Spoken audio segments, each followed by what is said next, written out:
tonight. Up front for Pools, Alex Reid through the middle. He'll be flanked by Luke Charman and Adam Campbell playing against his former side. As for Gateshead, then, they are on the worst of possible runs. 13 straight defeats. The worst run in the club's history. And as a result, Rob Elliott, whose task it is to try and guide them away from the foot of the table, has made 2 changes following a positive display against Rochdale at the weekend, albeit a 2-0 defeat. So Aidan Elliott-Wheeler drops out and Sam Bowen takes a seat on the bench. That means Fenton John starts, as does Mark Beck up front. The first touch of the ball is for Tiernan Brooks to launch a hopeful ball into the Pools penalty, into the Pools at half of the pitch, I should say, as the ball drops out for a throw-in to Nicky Featherston's side, deep inside his own half. And alongside me for this one, it is the legend that is Mickey Barron, and I'm not just saying that because he brought cake. Evening to you, Mickey, great to have you back. Yeah, good evening, Rob, great to be back. Just feels like home, doesn't it, sitting up here commentating, but no, I'm really pleased to be back and working alongside you again. Nice. Home is where the heart is and where all the treats are tonight as well, so thank you for that. As Pools looking to try and make it back-to-back wins for just the second time this season, and they've won it midway inside the Gateshead half. Charman's ball is intercepted and Gateshead will work it out from the edge of their own penalty area. First touch of the night for David Ferguson, playing back against his old side, his first time he's returning here against Pools, having spent 5 seasons and promotion with Pools. Overlapping run now on this near side. This is danger for Pools, crossing to the penalty area, and Max Coogan is able to clear it. Might fall to Adam Campbell, who could have been playing for Gateshead if things had worked out differently this season.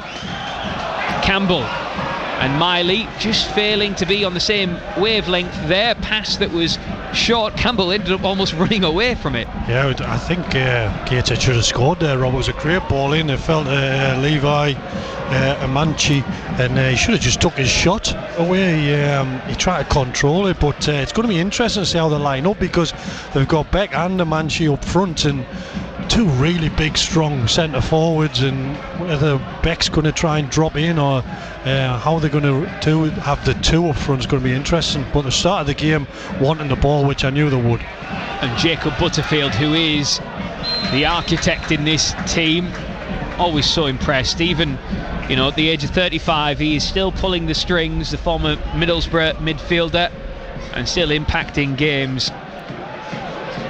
Yeah, and we were talking before about whether Fergie was going to play left back or left centre half, and he's left centre half alongside Story, who again is another one who he's a good player, but he's a leader as well. So it's interesting. There'll be a reason why Fergie's not playing left back and is playing in that centre half role. He played as part of he played centrally in a back 3 against Rochdale at the weekend, and was named man of the match in that game.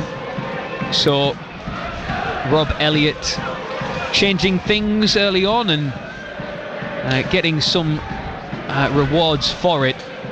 Gateshead look like they're a 4-4-2, Rob, with Beck just dropping in behind Amanchi, and when they got the ball, they're probably going to have as many crosses in the box as they can.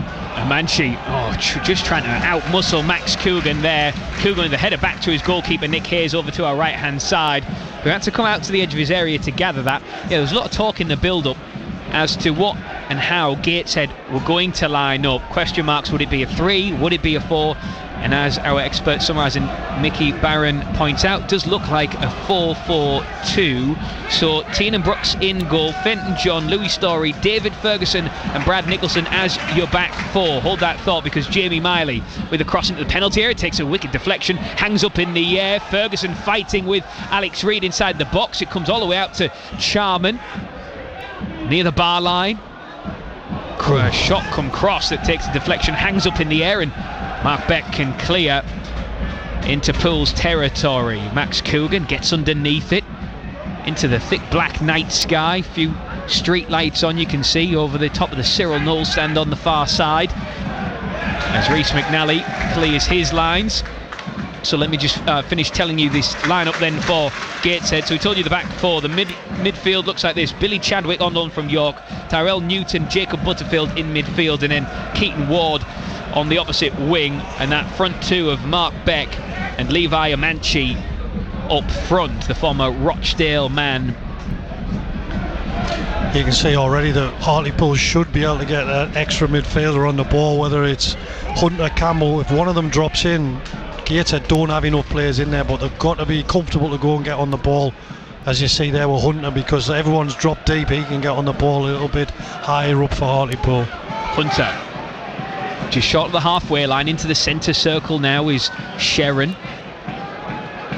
Now Ben to Luke Charman, just caught in possession there, Charman, and he has a tangle with Fenton John, but we play on as Hunter out to the left hand side finds Jay Ben by the corner flag onto his right foot. That is a good delivery, and it's headed behind, this time by Louis Story, and the first corner of the game, 5 minutes in, goes to Hartlepool United.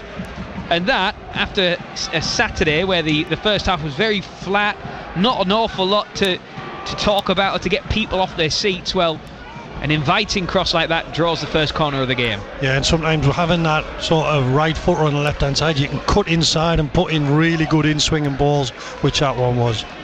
Adam Campbell then to take this corner. There's a mass of bodies by the penalty spot, lifted up towards Coogan, gets underneath it, hangs in the air, and it's easily claimed in the end by Tiernan Brooks, dressed all in pink this evening. He had a bit of a tough time here last year, I remember, in the games. I think it was a couple of goals that he was at fault for, and I'm sure Gateshead were pretty comfortable in that game at the time, so someone I've kept an eye on since, because he was really, really good with his feet, but his actual shot stopping on that day wasn't very good.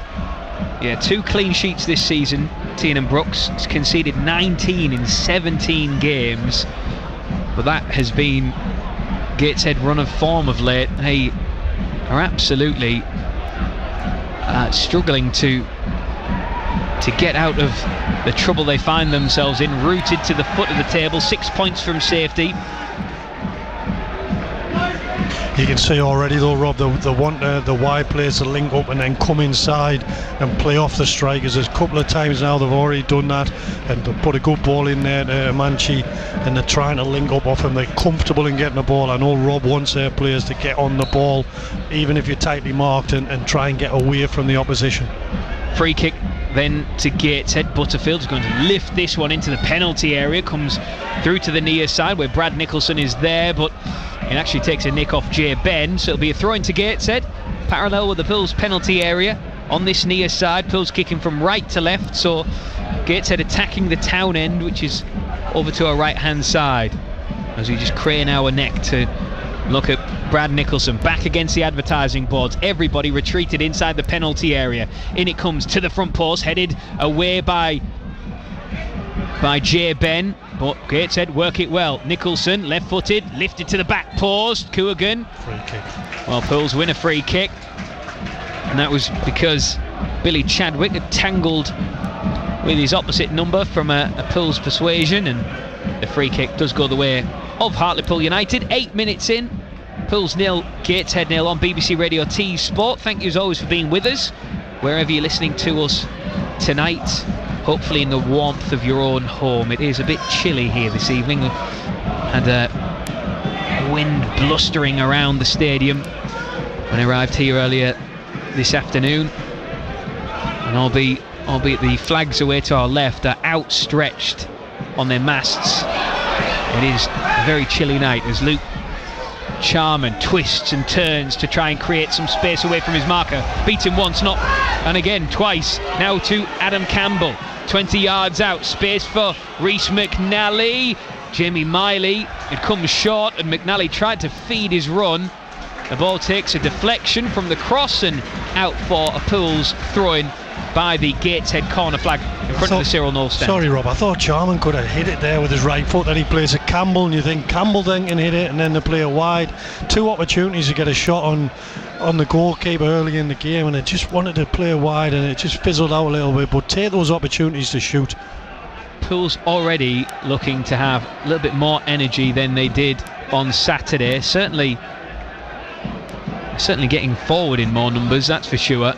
And that has been the question. What's happened there? As it looks like Rhys McNally had... Well, the contesting over whose throwing it is. I think the ball was flat and he's walked the ball out, wanting to change the ball, and then obviously because he's walked it out, it goes to Gateshead's throw, and he's wanting to take the throw. But well, the referee and the linesman are both looking at each other here, hoping the other one will make the decision. I've never ever seen that. I've never ever seen that. Well, Saturday we had a referee who Pool's player went down just because he went in for the challenge, not because he was injured, hopped up back to his feet, and the referee blew the whistle and then sent him off the pitch for 30 seconds because he said, no, you went down, you needed treatment. And he was saying, no, I went down because I went in for the ball. Someone actually sent me that on social media, a clip of it, and again, I've never seen that happen. I don't know what the referee's thinking at that point. It was certainly a first, put it that way. Gateshead on the ball. Yeah, they don't look like a team lower confidence, or Rob, do they? They've come here and they're playing the ball, and like I said, Tyrell Newton with a cross to the back post, just headed behind by Jamie Miley for Gateshead, first corner of the game. Sorry. Yeah, they're going to put balls in the box every opportunity they get. They're going to put, and so far the quality's been really good. You've got Beck and Namanchi in there. You've got a chance because they're big, strong, physical players, and any quality and they can get on the end of. So you can see the game plan already. Try and play it through, get the ball wide, and put it in the box. Well, the referee is just stopped play for the moment, and he's having a long old conversation with Tom Parks, the Pool's captain, but he's going to now allow the corner to be taken. Levi Amanchi is stood right underneath the nose of goalkeeper Nick Hayes, and Parks' job is to shepherd him away. In comes a corner to the front post. It's headed down and headed in, and Gateshead have taken the early lead, and Louis Story claims the goal. He is celebrating over on the far side, and all from a corner, swung in, a mass of bodies right underneath Nick Hayes. Nobody could get to it apart from Louis Story, who got the decisive touch to guide it past Nick Hayes, and Hartlepool United have to now try and find a way back into this game. It's Pools 0, Gateshead 1. Yeah, there's some big players in there amongst the goalkeeper, but what a fantastic ball into a dangerous area. Story's just come away from someone and glanced it into the far corner. Goalkeeper can't come from it because there's so many people in there, and he's just got away from his marker. But it's all about the quality of the ball, Rob, and like I've said already, they've put one or two really good balls in, and that one's from a set piece, and he's just glanced it in the bottom corner. There were so many bodies in that 6-yard area, which made it very difficult for Nick Hayes to come out and claim it. Pools will need to respond, and respond quickly. This is a Gateshead side who have lost the last 13 games in a row, just won 5 games all season, but they now find themselves behind here tonight as Jamie Miley looks forward. That ball intercepted though, as Nathan Sherrin almost wins it on the line of the last defender, but a sliding challenge at the last moment just diverts the ball away from him. Otherwise, Sherrin was in. This game all of a sudden has sparked into life. It is at least a little bit more energy and thrust about it as Alex Reid takes a heavy touch, takes him over to the far side. He's taken out and off the pitch. He tumbles towards the advertising boards. The referee has given a free kick. Silly foul, wasn't it, from the Gateshead player. Reid's going nowhere. He's struggling to keep the ball in, really, and he just goes through the back of him and gives away a cheap free kick. So now it's Hartlepool's turn, isn't it, to put a good ball into the box to give one of their players a chance to go and attack it. It is about half a yard in from the touchline on the far side. Jamie Miley stood over it. He floats that into the back post. Parks is there, hangs up in the air, might fall for Reid. He tries to contort his body to get a shot at goal. Laid off for Campbell. His shot through a crowd of bodies is blocked. It rebounds into the path of Miley from distance, always rising over the crossbar of Tiernan Brooks.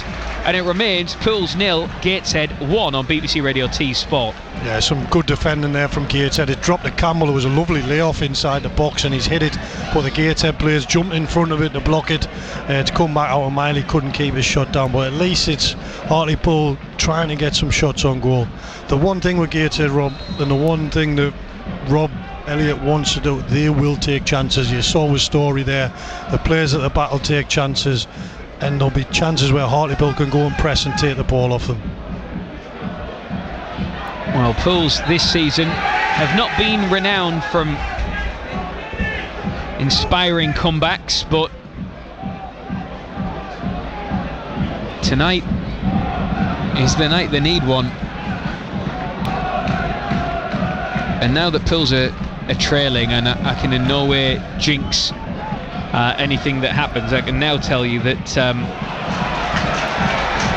Pools tonight are looking to complete a league double over Gateshead for the first time since 1953-54 season. It has been that long. Free kick, ref. Alex Reid goes down, nothing given from the referee. Gateshead in possession. The black shirts have it with Fenton John. Gateshead trying to play out from the back, and Pools had some success with this on Saturday where they were able to pounce on mistakes just like that, but Butterfield is able to guide the ball away from Jamie Miley, so Gateshead retain possession inside their own half, and that is what Rob Elliott wants his side to do, play quote unquote the right way, as Mark Beck is fouled just beyond the halfway line and a free kick to Gateshead. Yeah, there's no way Butterfield should be getting that much space in midfield, Rob. Hartlepool have got an extra midfielder in there, and Butterfield's just dropping off. He's a clever player, he's good on the ball, but Hartlepool need to have someone up against him all the time so he can't dictate play. So free kick to Gateshead, a very high defensive line for Pools. It's just short of the D. Butterfield is lurking as the ball is delivered in the area. Header from Mark Beck. He leaps above Jay Ben. It's cleared by Pools. Charman might win it if he can find Ben. He has space to run into, and he does. Ben quickly watched and closed down though by black shirts. He moves infield and needs a run. Alex Reid tries to provide him with one. It's overhit by Ben and out for a goal kick. That was a really good idea, wasn't it? He's cut inside and Reid's made that run. You've got the eye contact and he's just trying to slide it through in behind the defender, and he's just overhit it slightly, but it was a good idea. We'll keep you up to date with scores from around the grounds tonight in the Championship. Charlton 0, Derby 1, Coventry leading Millwall by a goal to 0. Ipswich 1, Bristol City 0, and Norwich leading West Brom by a goal to 0. Our feature game in the Championship, I beg your pardon, tomorrow night, Stoke against Middlesbrough, of which we'll have full match commentary for you. In the Champions League, if you haven't heard the news already, Manchester City losing in the Arctic Circle 3-1 against Bodo Glimt. Rodri sent off, Cherky with the only City goal, but Pep Guardiola's side clearly not able to do it on a cold night in the Arctic Circle. It's clear. Really interesting how Gateshead set up from the goal kicks, Rob. We'll let this pan out and then we'll discuss that after. Because Hunter's found Ben, and he in turn has played it forward to Charman. He wants it on his right foot. He gives it and goes with Sharon. It's just overrun, but Coogan might make something of this. He keeps going, does Coogan, to the edge of the area, loses it and then tries to fight to win it back, and he might just do that. He's blocked, it's rebounded inside the area, it's laid off to Adam Campbell. Alex Reid tries to shoot, but it's blocked, closed down. Campbell now into Coogan, tries to square it for Reid, and Gateshead are able to clear. But what a mess of a match that was. It was all over. Neither side wanted to keep hold of it, and Pools weren't able to capitalise. It was an absolute scrap, wasn't it? Yeah, it was. The Gateshead could easily have cleared it and delayed it and then tried to clear it, and it got blocked and bounced in the box. There was a shot, got blocked again, and neither side looked comfortable in it. But just going back to Gateshead, they're getting 3 players inside the box with the goalkeeper, so Hartlepool are going to go and press the players there. Then the goalkeeper's looking for Beck and Amanchi up front because there's not players sort of screening them, and they're trying to get into the bodies, and he's always really good at this, trying to figure out a way of playing out, but he's not interested in playing out through the thirds. He's wanting Hartlepool to press so he can get it into the 2 strikers. Gateshead in possession, just short of the halfway line, giving it away straight to Hunter, skips past Tyrell Newton and finds Jay Ben, who has space. Charman is calling for it and now receives it infield. Charman onto his right foot, the space opens up for him and he shoots wide. It was an effort from Charman. So many times before we've seen him just glide infield and pick out a top corner, but not on this occasion. Well wide, and it remains Pools 0, Gateshead 1. He does the first bit so well, doesn't he? That driving with the ball, cutting inside onto his right foot, and it's just that final little bit, whether it's composure or technique, just to get that finish, because they say the first bit's brilliant, but the finish just let him down on that occasion. 3 other games in the National League tonight. It is goalless in all of them. This game here tonight, Hartlepool against Gateshead, the only game with a goal so far. 0-0 between Borehamwood and Scunthorpe. Southend against Eastleigh. Truro playing Brackley, where Pools will be going on Saturdays. Jay Ben, beautiful forward ball to pick out Adam Campbell, but he's just brushed off the ball by Nicholson. Cleared only to the forehead of Jay Ben. He in turn gives it away. Now Charman's won it. Oh, nice back heel through the legs of his opposite number. Jay Ben is able to bulldoze his way through. He's still going and then closed out inside the area. Gateshead able to clear. A header from Coogan back into Gateshead territory. Pools fighting for it and they win it with Rhys McNally. Now Jamie Miley and his brother Lewis watching on from the stands tonight. McNally and Miley linking up. As Coogan finds a captain, Tom Parks, on the edge of his own penalty area. Pools working it from right to left, the far side to the near side as we're watching. Charman moving infield again, finds Campbell operating in the number 10 role. He was asking a lot of Charman there. In fact, Campbell completely overhits it. It goes out for a goal kick, and the frustration around the ground is clear for all to hear. Yeah, I think Campbell's just looking for a run there, isn't he? And as he's put his head down to play it, I think Miley on that far side stopped. But I think down this left-hand side for Hartlepool is where they're getting a lot of joy at the moment. They seem to be able to get 2v1 regularly on this side, and they're getting a little bit of joy down here. So they need to keep trying to get the ball out of Charman.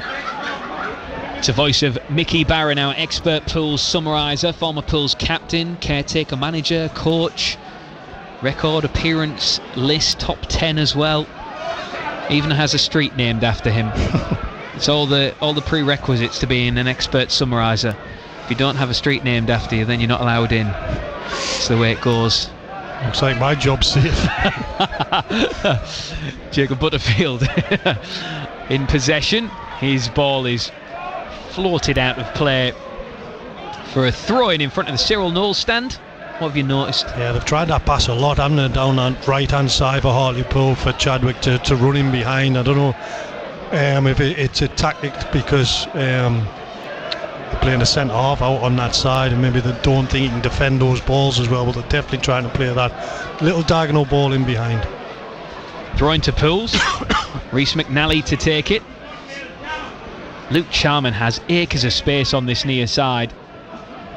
If anybody can find him, Miley fizzes a ball, spins it to the Jay Ben, who now finds Charman. He is the outlet so far in this game for Pools as he moves infield once again. It opens up once again, and this time his shot is straight down the throat of Tiernan Brooks, who gathers that up off the turf underneath his feet. Yeah, Gateshead are going to concede down this side if they don't change how they're doing it.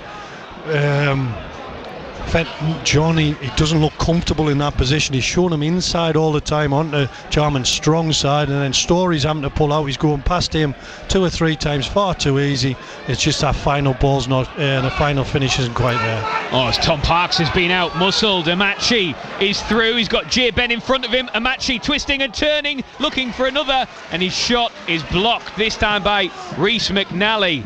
It's all too easy, and now Pools have given it away. Nicholson, left-hand side. An opportunity to put the ball into the box. The cross blocked, though, by McNally. Out it comes to Ward.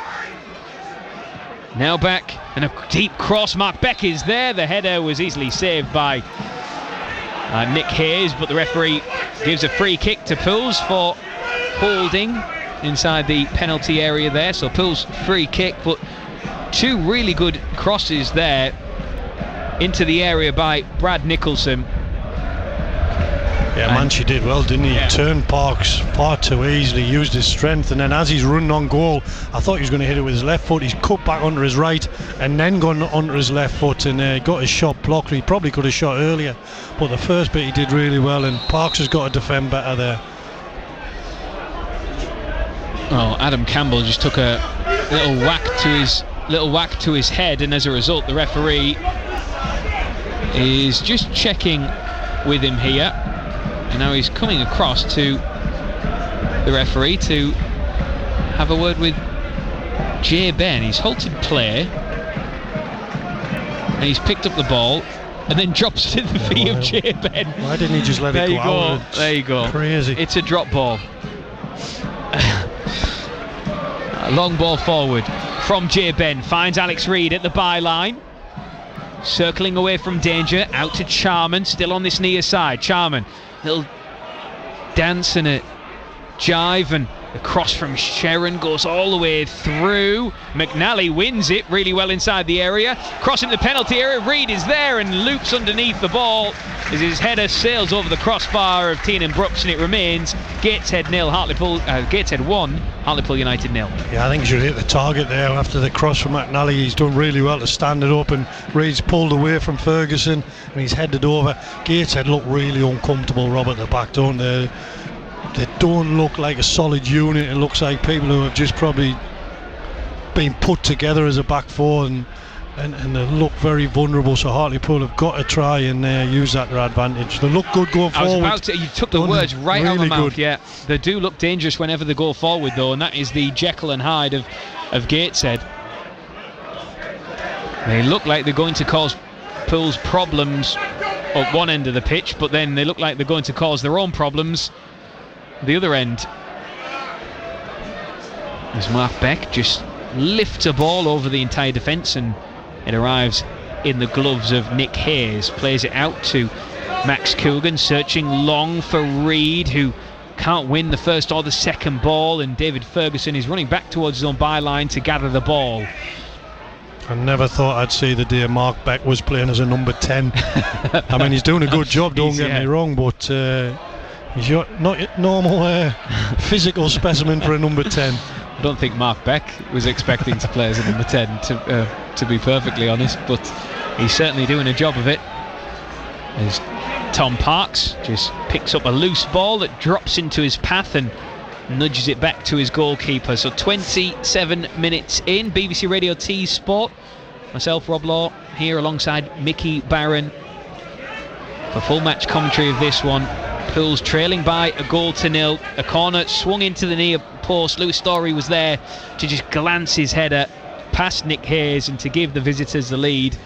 Since then, Pools have had opportunities without them being clear cut, and they have had certain success down this near side as Jay Ben plays a ball over the top looking for Alex Reid. The goalkeeper's come out, shot from Reid across the face of goal, and it's out. It's actually gone out for a throw-in by the Gateshead flag over on the far side.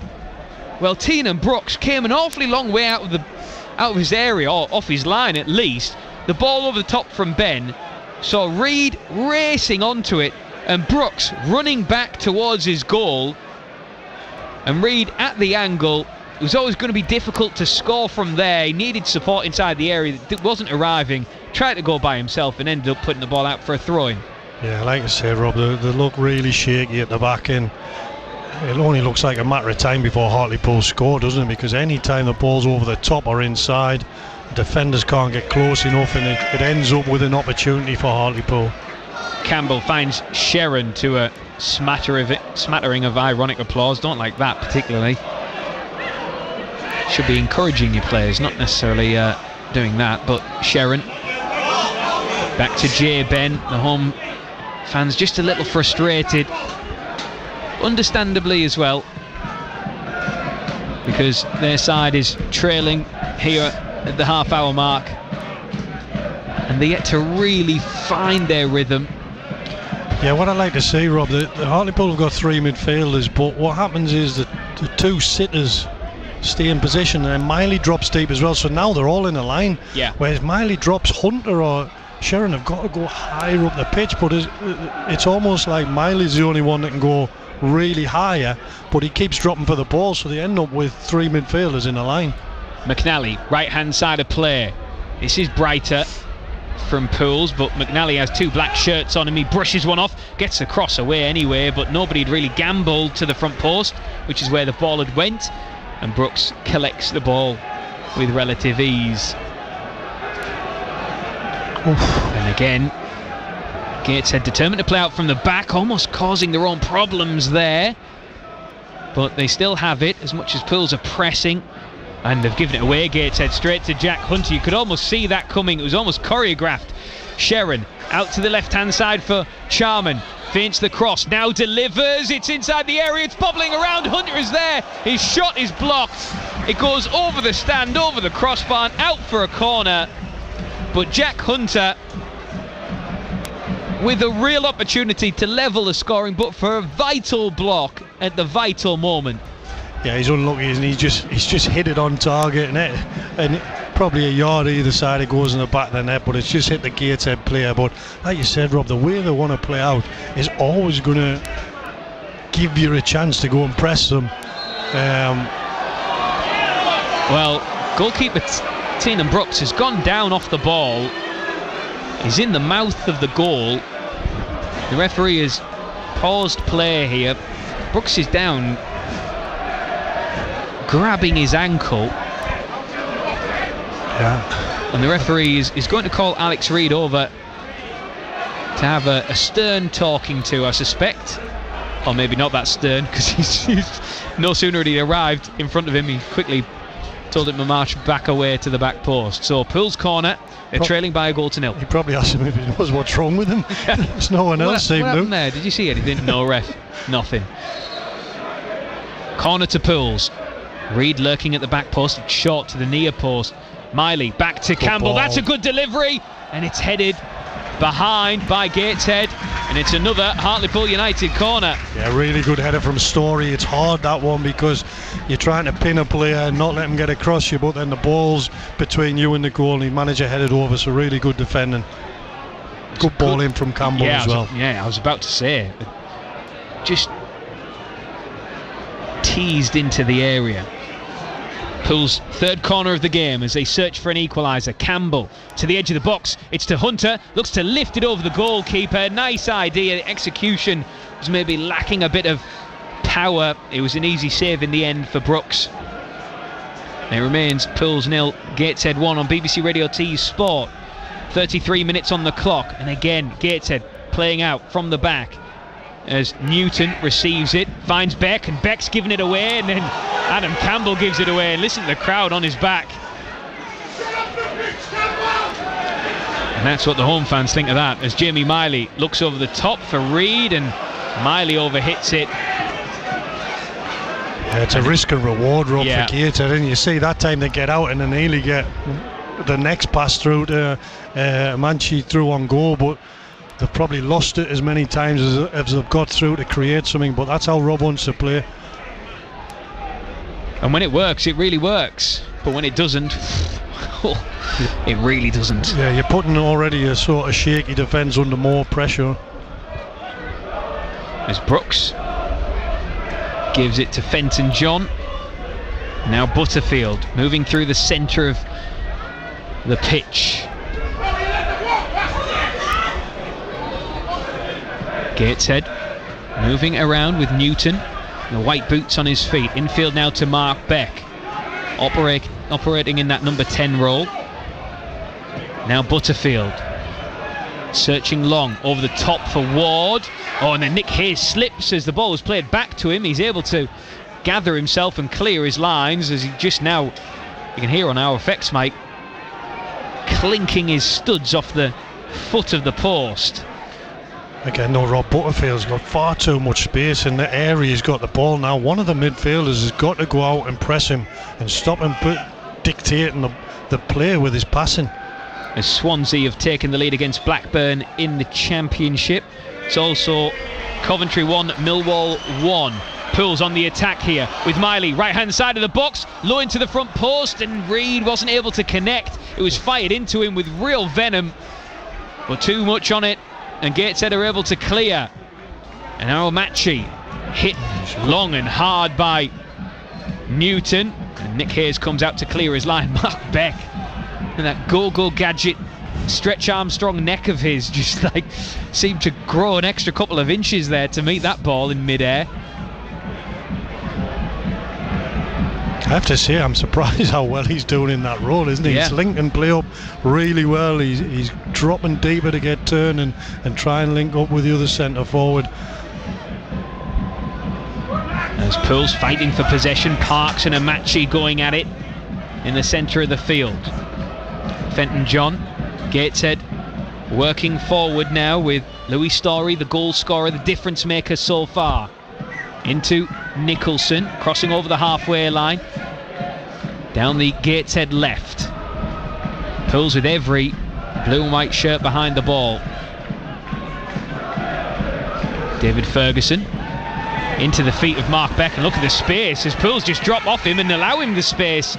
And now Miley tries to get back at him to just get goal side. Miley sliding into in possession. Now Adam Campbell needs to be a good pass. He hits a huge diagonal looking for Charman, and it's cut out by Louis Story, who guides his header back to the feet of his goalkeeper. Yeah, too easy for Beck to get in that little pocket between midfield and defenders. I think one of the defenders there has got to feel comfortable to go with him. They've only got one up, and then one of the centre halves can go in with Beck and just get the other full back to drop in a little bit. And you got a birthday shout out tonight. Yeah, it's my son Ollie. He's 23 today. Actually, the day after he was born, I had a game away at Macclesfield, and it always sticks in my mind. But we won 1-0. But no, it's 23 today, so happy birthday, Ollie. Happy birthday, Ollie. As Rhys McNally picks up possession. Now Adam Campbell pulls, trying to find an equaliser, working out to the right hand side. Campbell closed down by two black shirts though, and he gives possession away. Wins it back though, slides in to get the ball back. And you can hear the frustrations of the home fans. Controlled on the chest by Campbell. And now foul on Rhys McNally. Little shove in his back there. So free kick to Pools. Yeah, so you almost forgot a birthday today, and I've already had it in the neck off my wife for forgetting to put the washing out. So there we go. There's Pools on the attack. Adam Campbell budges into the back of his man. The ball goes out for a goal kick. Is it sunny in Stockton? What's that? Oh, put the washing out? No, so I left it in the washing machine. Ah, right, I didn't put it on the clothes horse. I was thinking, dear me. Yeah, no. I'm moving to Stockton. No, when I got to the ground here today, we can say this because the ball's out of play, nobody's missing anything at the minute. I got a text from my wife just saying, thanks for putting the washing out. And, oh dear, yeah, I knew there was something I forgot to do today. Gateshead. Oh, and a clash of heads here by Mark Beck and Jack Hunter. Well, Gateshead could have been in there. I don't understand that, Rob. If it's a free kick, why does he wait to see where the ball goes? There's no advantage for Hartlepool because they don't have the ball. So why not just blow up straight away? He almost looked to see if Gateshead were going to go on and get a shot on target, and then brings it back for a free kick. I think if it's a free kick, just give it in the first place. 38 minutes on the clock. BBC Radio T Sport. Hartlepool United 0, Gateshead 1. Our National League featured commentary for you tonight. Tomorrow it is all about the Championship as Stoke take on Middlesbrough. Jamie Miley with the free kick that just eludes everyone and drops out for a goal kick. And when you know, as a player, Mickey, and you've been in there in those team briefings, and your manager comes in and he tells you how they're going to get the better of the opposition come game day. For Rob Elliott, barring a few hairy moments when they're trying to play out from the back like they are right now, I mean, their game plan is working to a T. They've got the early goal, the home crowd is getting frustrated, and albeit they do look nervy at the back, they are in the lead. Yeah, definitely. And I think when they do get to play out, they do it really well. And as you say now, they do a lot of little diagonal runs and passes and link-up plays. And I just think Hartlepool need to release one of the midfielders. I think if there was one sitting too higher up, then you've got people higher up the pitch to get closer to the forward players, but then to go and press. And then that one, whether it's Hunter or Sharon, can deal with Beck when he comes off into that little hole. Well, the referee is just having a word with Rob Elliott over on the far side. James Westgate is going to book Rob Elliott, and that is probably the biggest cheer of the night from a Hartlepool United perspective. And Rob Elliott quickly retreats to have a swig of his water. It's a go-to, isn't it, after you've been booked as a manager, either chewing gum or water. Because you were caretaker here, weren't you, for a spell? I was, yep. You ever pick up a yellow or red card on the sideline? No, I was caretaker. But while you were a player. I wasn't that long, you know. Free kick to Gateshead, 5 minutes to go till half-time. And now this is an interesting position for the visitors, just wide on the left-hand side. What, about 4 or 5 yards from the touchline in front of the Cyril Knoll stand. Every player is on the 18-yard line. Yeah, it was interesting because Beck pulled right at the back post last time on Ben, I think it was, and he got a free header because he's so much bigger, but this time they've all gone into the centre of the pitch. Keaton Ward to deliver the free kick. The referee taking a close watch of this, and it comes to the back post. It's headed down by Beck and cleared. Charman is now racing up to the halfway line and runs into trouble, and that allows Gateshead to regain possession. They work it back to Brooks over to our left. The clearance hangs in the air. Hunter underneath it. Parks heads it forward. Miley controls it on the halfway line as he looks to move away from Keaton Ward. And now Hayes, the Pool's goalkeeper, clearing his lines. And we've entered a lull, haven't we? It's all very scrappy, neither side able to really keep hold of it too much. Frustration growing in the stands, and not an awful lot to write home about. Yeah, if you're Gateshead, you just think we'll go to half time now. We're quite happy with how the half's been, and we'll reset at half time. But yeah, it has gone really scrappy. There's fouls, and it's just stop-start at the moment, isn't it? As Hull have taken the lead against Preston, so Preston 0, Hull 1, a latest score. And Blackburn have equalised against Swansea, so 1 apiece there. And there's still Coventry 1, Millwall 1. I know everybody on Teesside will be taking a keen eye on that one. See where Hunter's just received the ball there. Coogan can get it there, and it doesn't need that extra midfielder. So the midfield can go higher, the centre half can get it, then step in, draw somebody else out. But we end up with 2 centre halves and the midfielder with one of their players.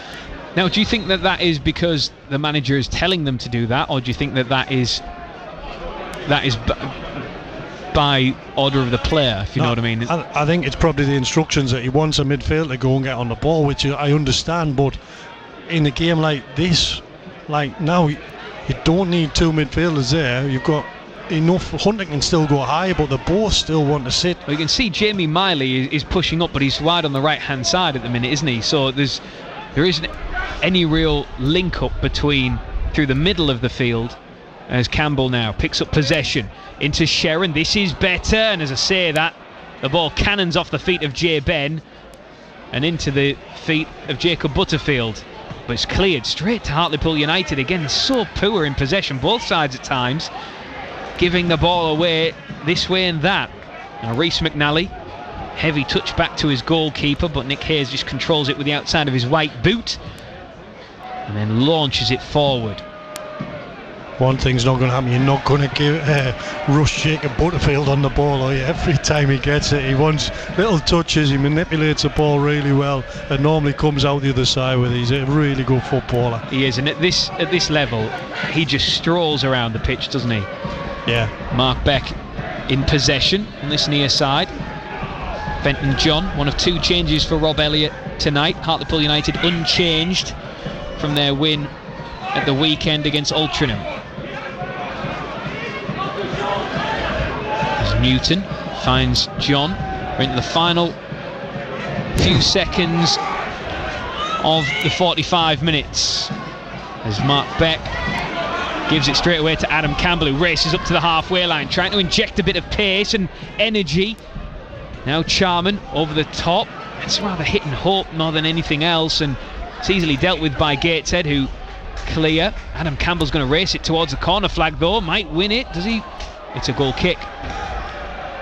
Good endeavour though from Campbell, who has been getting a fair bit of stick from the sidelines, but full of running there to try and make a difference, and it remains Hartlepool United 0, Gateshead 1. Yeah, I think sometimes Campbell just takes too many touches when he has the ball. I think it'd be better playing it quickly, but there he saw the ball wasn't going to go out, so he's willing to run and chase, which he always does, but he has quality, but I think at times tonight he's just took too many touches.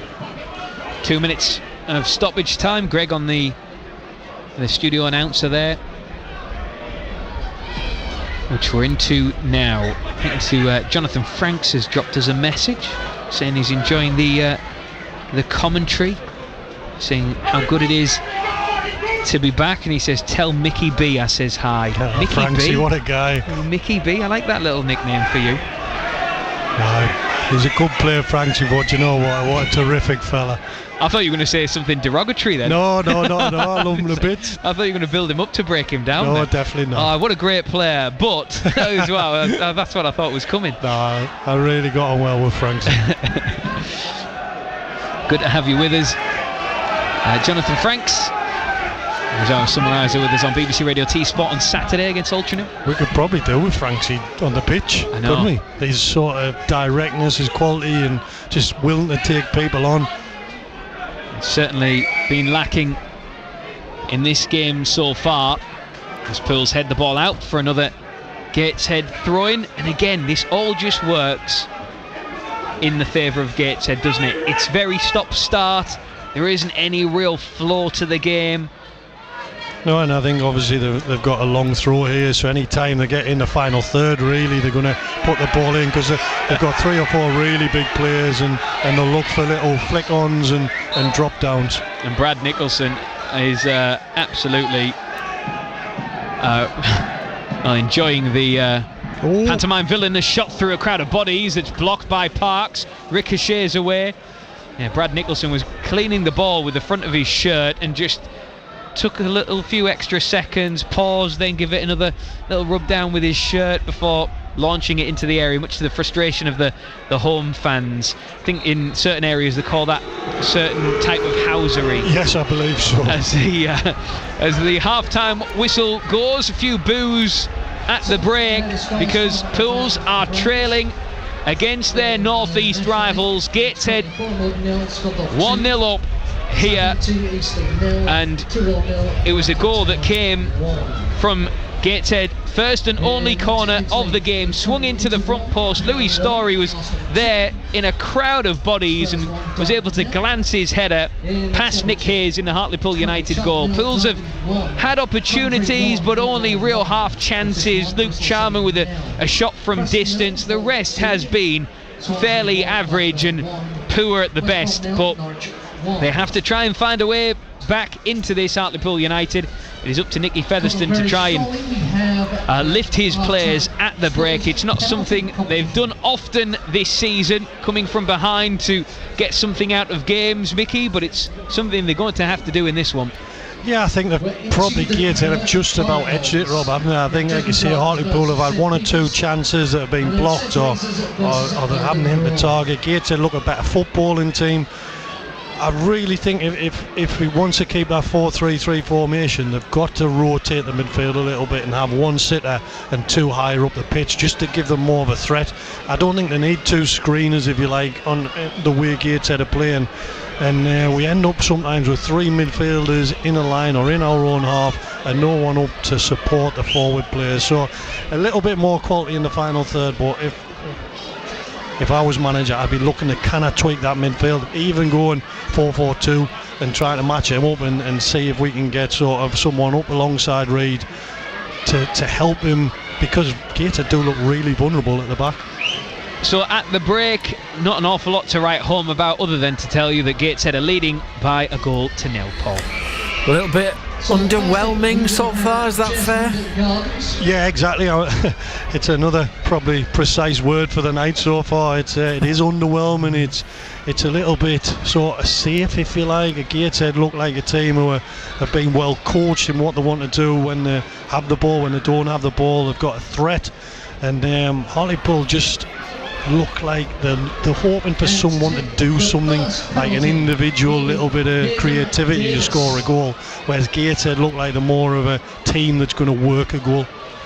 Alright, you two can get stuck in tomorrow, that cake, and we'll be back with you in around about 10 minutes time. Thank you very much indeed. We hope for better things for Hartlepool United in the second half, trailing by 1-0 at the break. Dean in Hartlepool admittedly sent this just a minute before kickoff, but he says, I just wish we'd be a bit more positive at home. We're playing a team that hasn't won in 13, and the second half against Altrincham was chalk and cheese once the substitutions were made.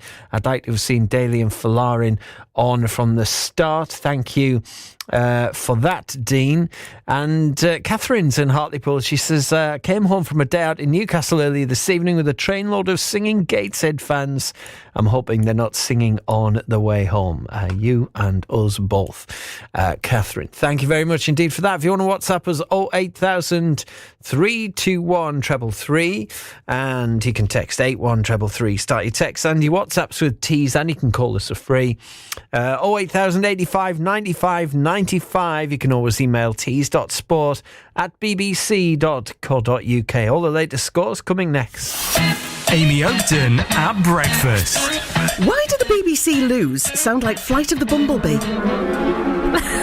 I was thinking, well, is that a wasp? Is it a bee? Explain, Serena. My electric toothbrush. It's because when I eat nuts and they get stuck in my teeth. But unfortunately, it doesn't help when people come in and they can hear this distant noise with buzzing. You're very petite, so you were hid behind the door, and I was like, I couldn't see Serena. All this buzzing was going on. So thank you for waking me up now, Serena. That's all right. Next time, if you like, I'll hide somewhere different. Amy Oakton at breakfast. Weekdays from 6. BBC Radio Tees. Proud to follow Hartlepool United. BBC Radio Tees Sport. So then it is half-time at Victoria Park in the National League, and so far not very good for Pools against Gateshead. In comes a corner to the front post. It's headed down and headed in, and Gateshead have taken the early lead, and Louis Story claims the goal. He is celebrating over on the far side, and all from a corner, swung in, a mass of bodies right underneath Nick Hayes. Nobody could get to it apart from Louis Story, who got the decisive touch to guide it past Nick Hayes. And Hartlepool United have to now try and find a way back into this game. It's Pools 0, Gateshead 1. So there you go, Lewis Story's goal on 12 minutes separating the sides. Second half commentary to come. Elsewhere in the National League at half-time, it's Bournemouth 0, Scunthorpe 3, Southend 1, Eastleigh 0, and Truro 0, Brackley 1. Into the Championship then, and half-times: Charlton 0, Derby 1, Coventry 1, Millwall 1, Ipswich 1, Bristol City 0, Oxford 0, QPR 0, Preston 0, Hull 2, Sheffield Wednesday 0, Birmingham 0, Swansea 1, Blackburn 1, West Brom 0, Norwich 1. And in an 8 o'clock kick-off, the latest score there at the Racecourse Ground: Wrexham 0, Leicester 0. There's one game in League One at half-time. It's Stevenage 0, Bolton 0. In the FA Cup third round, it is Salford 1, Swindon 0 at half-time. And in the Champions League stage, earlier on a full-time Bodo Glimt 3, Manchester City 1, and later scores coming up for half-time, Inter Milan 1, Arsenal 2, and Spurs 2, Borussia Dortmund 0. And finally in National League North at the Brewery Field, a goalless first half. At the break, it is Spennymoor Town 0, Chester 0. We're as passionate as you are. BBC Radio T's Sport.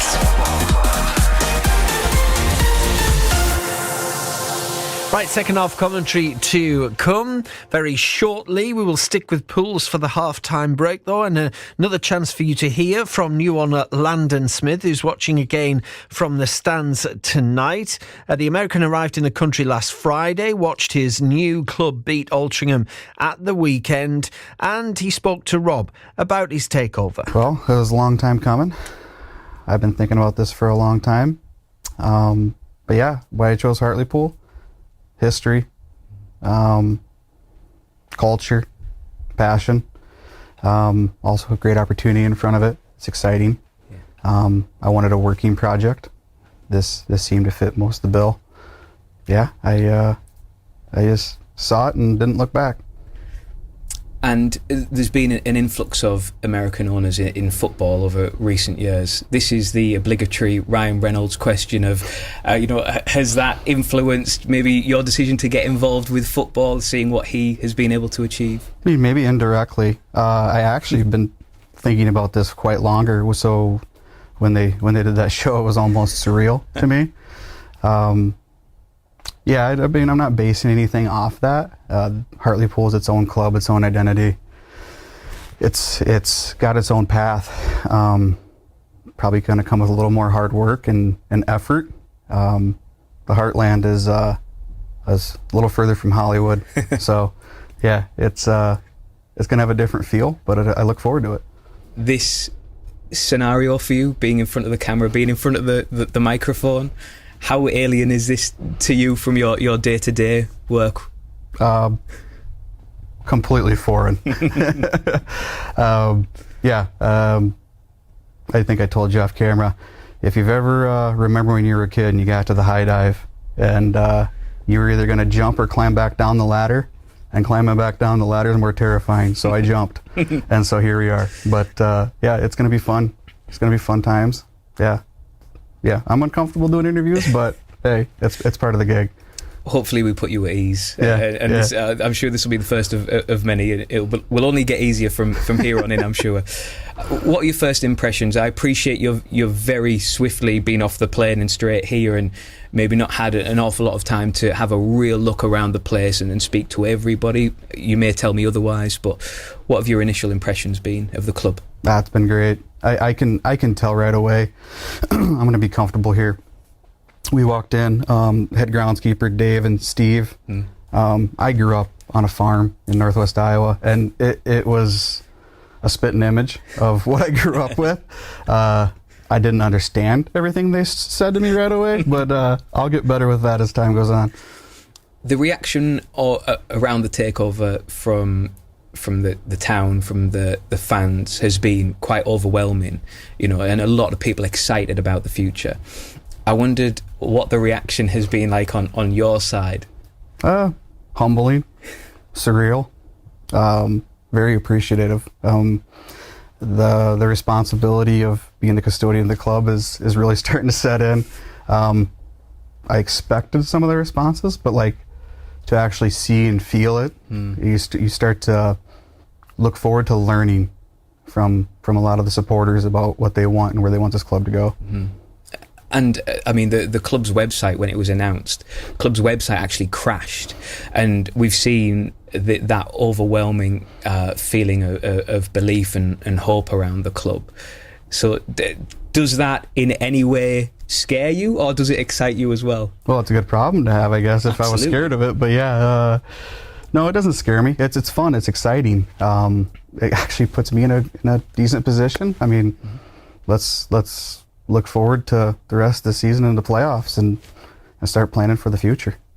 And how are you going to divide your time? I imagine it's going to be quite difficult. You have your life, your business in the United States. This will obviously dictate a lot of your time as well. So you're going to have to be the master of all things almost. Yeah, I think, well, first and foremost, I'm a family man, so that's the main balance. I'll be in the loop. I'll be informed every day, and senior leadership will be executing decisions. And in terms of this plan, you've spoken about it as a project and something that will maybe take a little bit more work. And the wording we've heard around the club and the statements that have come out since your appointment seem to suggest that exactly that. This is going to be a long-term project. This isn't going to be a quick fix. So do you have a time limit on this? Is this a 5-year project, a 10-year project, 15-year project? No, there's no artificial timelines here. All we can do is obviously just landed, getting around here. Yes. Get a scope of things, get a feel for things, get my mind wrapped around what's occurring day to day, both on the commercial and how the football side works. Again, pretty green, pretty inexperienced here, so just getting a feel for things, and then once we do that, start building a strategic plan forward. When fans heard that we would be speaking with you, one of the overriding questions was more so about the structure of the takeover, in the sense of the wording that came out when you were announced about the full controlling stake, and people wondering whether the previous owner would still have any influence, any share in the club or anything like that going forward. No. We had a clean transaction. I met Raj at lunch, had a great time. But besides that, just some few congratulatory texts and a follow-up call. It's been great. And in terms of goals, what do you see as the long-term goals for this football club? And equally, a second part to that, what do you see as the immediate goals for you and for this football club? Well, the long-term goals would be to return to the EFL. No timelines on that. But in the short term, support Nicky through the end of the season, through January, and into the future. And like I said, this season, it still matters. So let's chase a playoff spot and have fun. And when you look at, obviously you mentioned January there, fans always want new shiny things. Landon, this is the world of football, new signings. Do you expect that to come in the sort of immediate future, next couple of weeks, months? Right now, as I said, just getting here, I'm trying to keep my hands out of it as much as possible. Because I really wouldn't put myself in that position. That's not a skill set that I'm bringing to this club at all. Yeah. I'm going to bring more skill set to the commercial side. But yeah, I mean, support, and whatever the football side deems appropriate. There's Landon Smith, the new owner of Hartlepool United, talking to Rob at the back end of last week before that Altrincham game, and he's there again tonight, is Landon Smith, watching Pools trailing Gateshead by 1-0 at half-time. BBC Radio T Sport.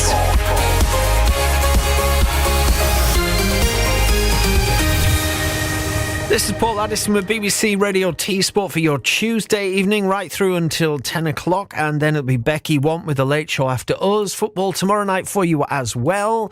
We are live from the Bet365 Stadium from after the news at 6 for commentary on Stoke against the Borough in the Championship. I'll be joined by Mark Drury and Neil Maddison for that. But we've got another half of football at the Vic to get through, first with Hartlepool United. A lot of work to do, and we head back there now with a text from 588 who says, apart from the score at the minute, it's lovely to hear you both back together at the Vic. Thank you to 588 for that.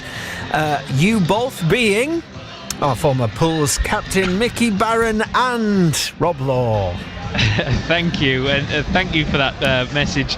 And the cough you heard was just Mickey Barron just clearing the red velvet yellowed sticker cake out of his throat, preparing for the second half.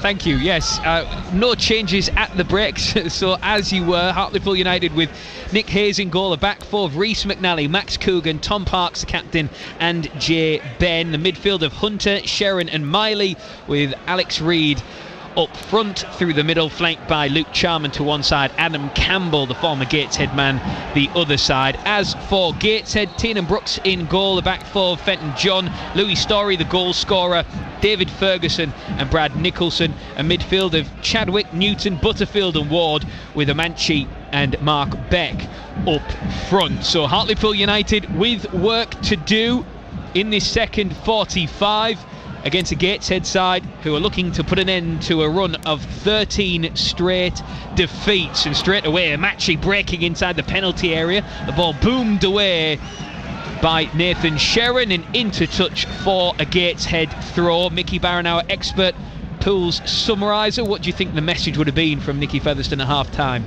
I think they've got to get closer to Gateshead. They've got to stop Butterfield dictating the play, and I think we've got to be braver on the ball, Rob. I think too many look a bit timid when we have possession of the ball, and just a little bit safe at times. Need more people higher up the pitch, more people in the box. Nicholson with a long throw, and it is a long throw right to the front post. It's flicked on, it's flicked in, it's flicked wide.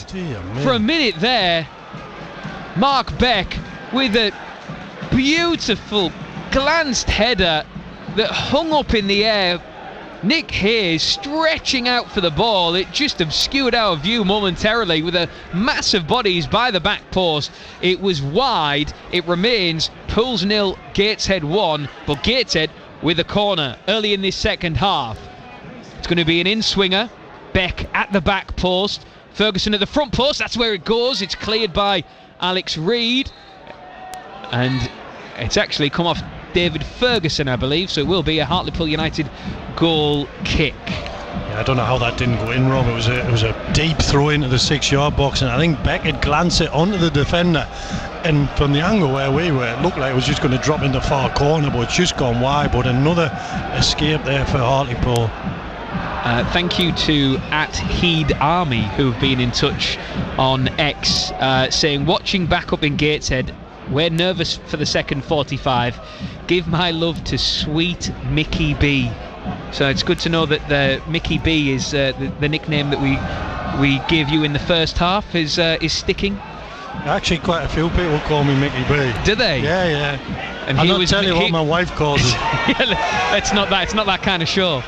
Mickey Blue Eyes. Does she? Yeah.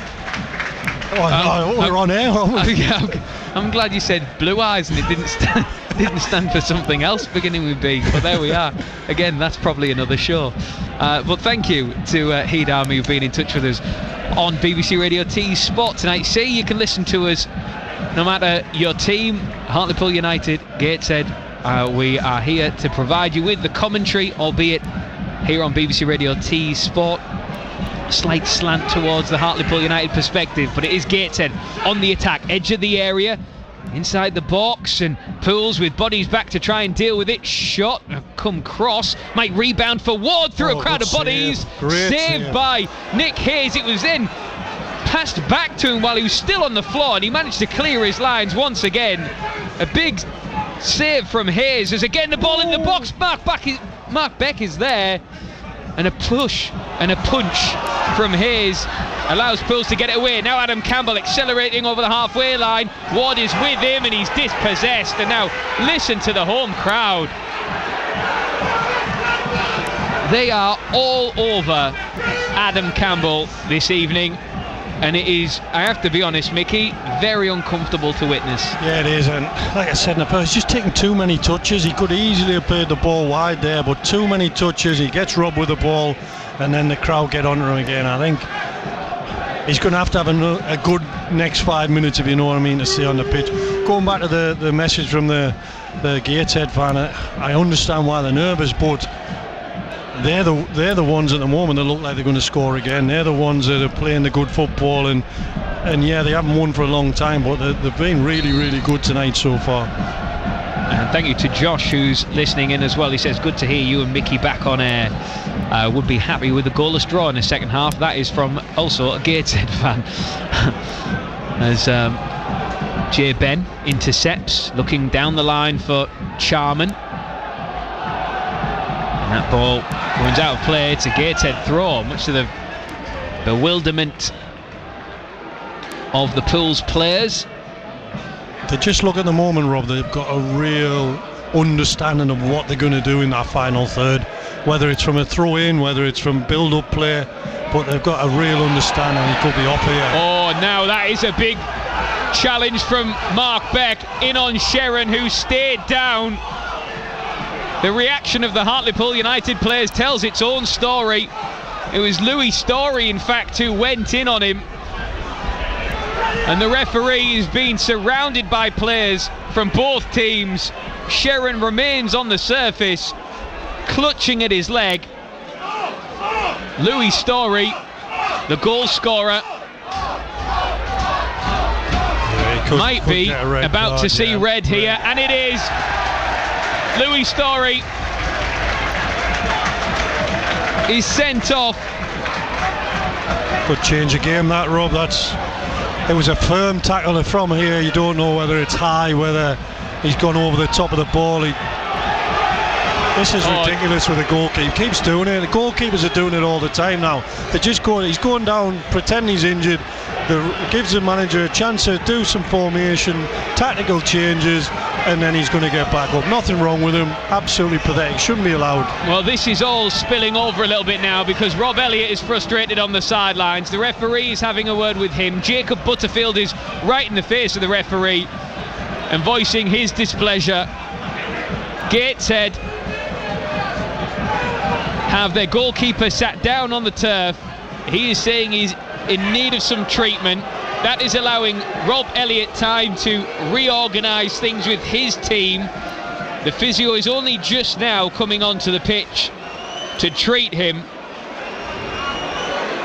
Some call it game management, others call it many other things, but it is the rule. If the goalkeeper goes down, play must be halted, and he is getting that treatment now. But the story of the game, Louis Story scoring the first half, and in the second half he's very quickly seen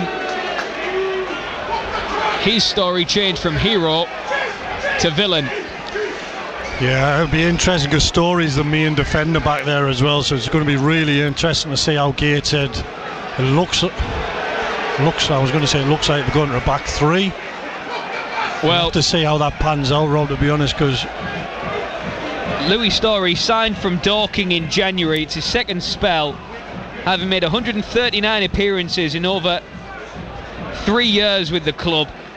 He signed as a player coach, and a change now being made. So Jacob Butterfield is going off. He is the man being sacrificed. Jacob Butterfield, here's replacement number 34, Max Melbourne. And Max Melbourne coming on to replace him. So, if you are Hartlepool United, if you are Nicky Featherstone, you have just had a carrot dangled in front of your very nose. Gateshead on a 13-game losing streak, 1-0 up, but now 10 men on the pitch against Hartlepool's 11. And Charman trying to find a way through. Good cross into the area just over the head of Reid. It comes out to Sharon. Now Rhys McNally wants it on his right foot, lays it off for Miley into the box. Sharon takes a touch and it's able to be cleared by Gateshead, only as far as Coogan. Back out to Miley. Can Pools make the extra man count? Yeah, and Gateshead have lost two of the most experienced and best players in one go there because they've had to take Butterfield off, which I understand, to get a centre half on, and probably because he's the oldest, but and Story, who's the main defender at the back for them, so it's going to be hard for them now. But Hartlepool have really got to up the tempo and get more players higher up the pitch. BBC Radio T Sport 95 FM, DAB digital radio, online via BBC Sounds, Freeview 714, wherever you're listening to us, whichever your team tonight. Thank you for being with us. And the story, Pools trailing by 1-0, but they have the man advantage after Louis Story was sent off. Adam Campbell's shot goes well wide. Pools wanted a corner. The referee disagrees. It will be a goal kick. See, if I was in the staff now, I'd be wanting to go 2 up top. Gateshead are going to have to sit back. They can't keep trying to play out and do everything. I'll get an extra player up, take one of the midfielders off, and get as many forward-thinking players on the pitch as we can. So that red card was produced on 51 minutes. An awfully long way to go in this game with 10 men for Gateshead. But Pools have got to make it count. Max Melbourne, first real touch for him. Wide on the left-hand side. He's running at the Pools defence. He's backing into Jamie Miley. He wants a free kick, and the referee's actually saying the ball went out of play for a throw-in. The linesman didn't put his flag up to tell him that. He certainly did not. Well, Hartlepool are readying changes. Looks from here like 2 changes are on their way, or back underway. Pools have given it away to Ward. Sherrod wins it back only as far as Newton for Gateshead. Now Brad Nicholson squaring it to David Ferguson, floating through midfield. And gives it back to Newton. Pools just shuffling up the pitch somewhat. Well, back with Teenan Brooks, the Gateshead goalkeeper. Looks for a long ball that bounces all the way through to Nick Hayes. Balls it out, underarm. Well, looking at the bench from a Pools perspective, Mickey, Danny Johnson, Sam Falarin, Pharrell Brown, Matty Daly, Nathaniel George. Plenty of bodies on there who could certainly change this game. Yeah, one's definitely Danny Johnson. I can't see at the moment who the other one is. Do you know what? I don't think it's Danny Johnson. Is it I think it might be Matty Daly. Oh, sorry, No, well, look, listen to that. You don't like that at all. No. That is the crowd reacting to Adam Campbell being brought off. He going off, number 15, Jack Hunter, sits on the bench. So Matty Daly on, Adam Campbell off, Jack Hunter off, Sam Falarin on. Sam Falarin came off the bench on Saturday and made a real impact in the game. And Nicky Featherston is asking for the same again. Pulls with a throw-in, just parallel with the edge of the Gateshead penalty area. McNally into Falarin, back to McNally, found Daly. Daly, this is better. Sharon back into Daly at the angle. Could he? He puts it wide. He puts it wide. Left-footed, inside the box, at the angle. He just had to curl it to the far post. Instead, he found the advertising boards. And on 57 minutes, it remains Hartlepool United 0, Gateshead 1. Yeah, that was a chance, Mickey. Yeah, it was really good play, wasn't it? Quick into passes in front of the player for him to run onto, and he's just, as he's playing his shot, I think the tackle's just come in and put him a little bit off balance, and he's curled it just wide of the post, but much better, and they've got to play quickly in and around the penalty box. I reckon if that chance came in 5 more minutes time, Daly potentially does much better with that. Just onto the pitch, his first real touch, not yet to settle into the game. Yeah, he already looks bright though, doesn't he? He looks like he's buzzing around. And nice interplay with Charman and Ben, left hand side of play to the edge of the box, and then the pass is straight to a black shirt. Jay Ben's got it back though, into Daly, dancing out of the box, finds Charman, body's arriving at the back post. Go on. Reid is there! And he can't make contact. The ball bouncing up awkwardly. He was right in front of him, but he couldn't get the vital touch to guide it past the keeper. And Pools are getting closer, but it remains Pools 0, Gateshead 1. Yeah, brilliant ball in the box, and I think it just caught Reid a bit by surprise. It's bounced in front of me. All he had to do was get a side foot on it and put it in the back of the net, and it sort of rolled up and hit his leg and gone just wide. But it's last couple of minutes been much better, and the defence looks so shaky for Gateshead. I know we've said it a couple of times already, but they look susceptible from crosses and little give and goes around the box, and Hartlepool have just got to keep trying to build this momentum at the moment. So there's double change for Gateshead. Tyrell Newton and Levi Amanchi going off. Curtis Edwards coming on. There's another change in there. Ethan Fitzhugh. Yes. Is it? No, Ethan Fitzhugh. Sorry, no. Is it? No. It's not him. No. Well, hold that thought. We will. It was actually Sam Bowen. So Sam Bowen on, and Curtis Edwards on. Pools on the attack.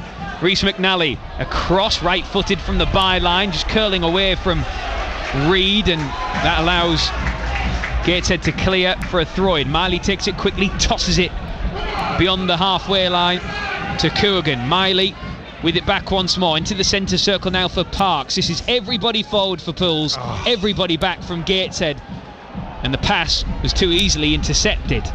See, this is one of them situations, Rob. If you're defending well as a team and you're sort of comfortable defending, you enjoy these situations. But Gateshead don't look like that sort of team at the moment, and it's going to be a struggle for them to keep a clean sheet. Charman running past Wards, find Matty Daly inside the box, surrounded by black shirts. Comes out to Sharon. Jamie Miley wants it. He gives it to McNally, who's over on this near side. Back in from McNally. Charman can't get a touch, and it's cleared by Keaton Ward. But again, Pools pouring bodies forward,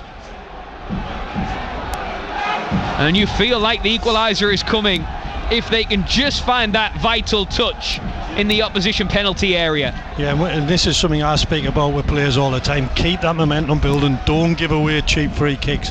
If it comes out, can we get another cross? Can we get another shot on target? And just keep putting them under pressure, because sooner or later they'll make a mistake. Charman, the ball into the box. It's away from Reed and out for a goal kick. 61 minutes on the clock. BBC Radio T's Sport. Pools 0, Gateshead 1. Our featured National League commentary for you tonight.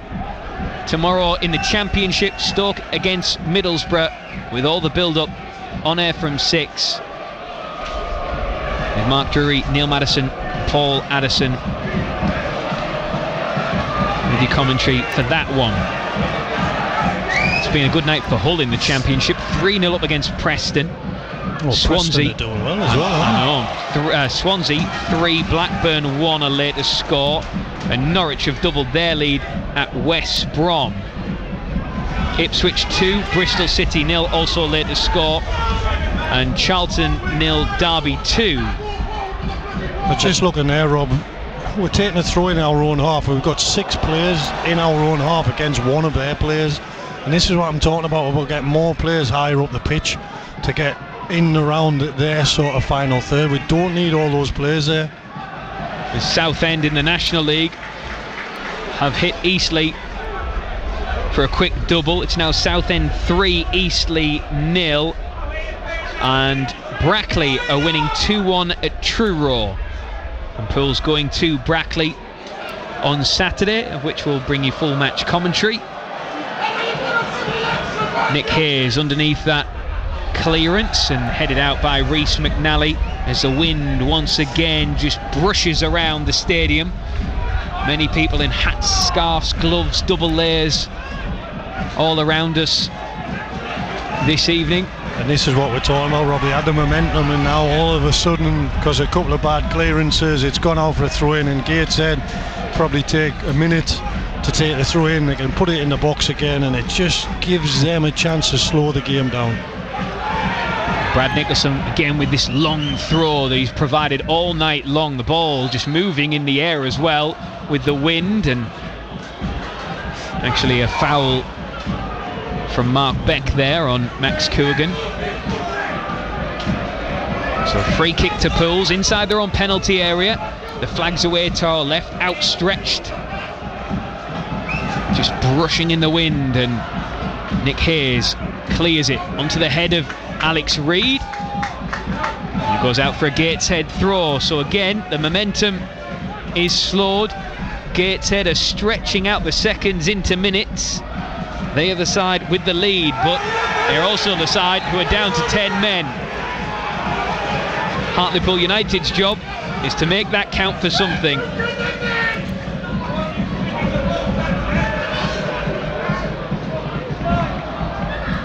Sharon back to Parks, and now Hayes completes the long ball forward, flicked on, good header from Charman, finds Daly, and it's overhit, but it manages to arrive at the feet of J. Ben.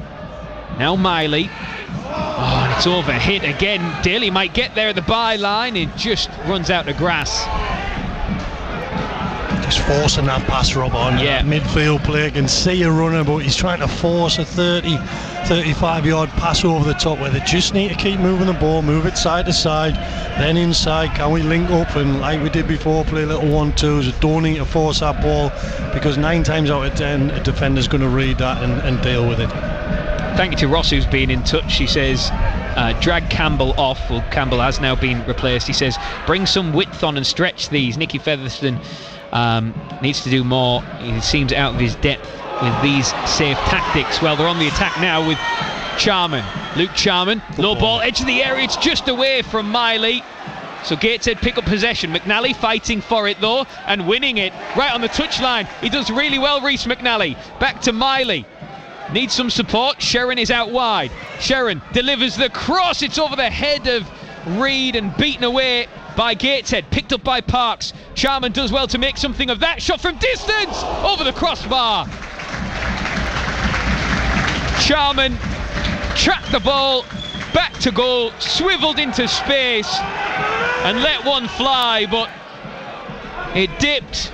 Didn't dip enough. It remains Pools 0, Gateshead 1. Yeah, it was a good effort. It was a good ball in from Sharon. He curled it that back post and it got recycled back out, and Charman just hit it and it looked like it was going to dip in behind the goalkeeper just over the top, but again a little bit of pressure building.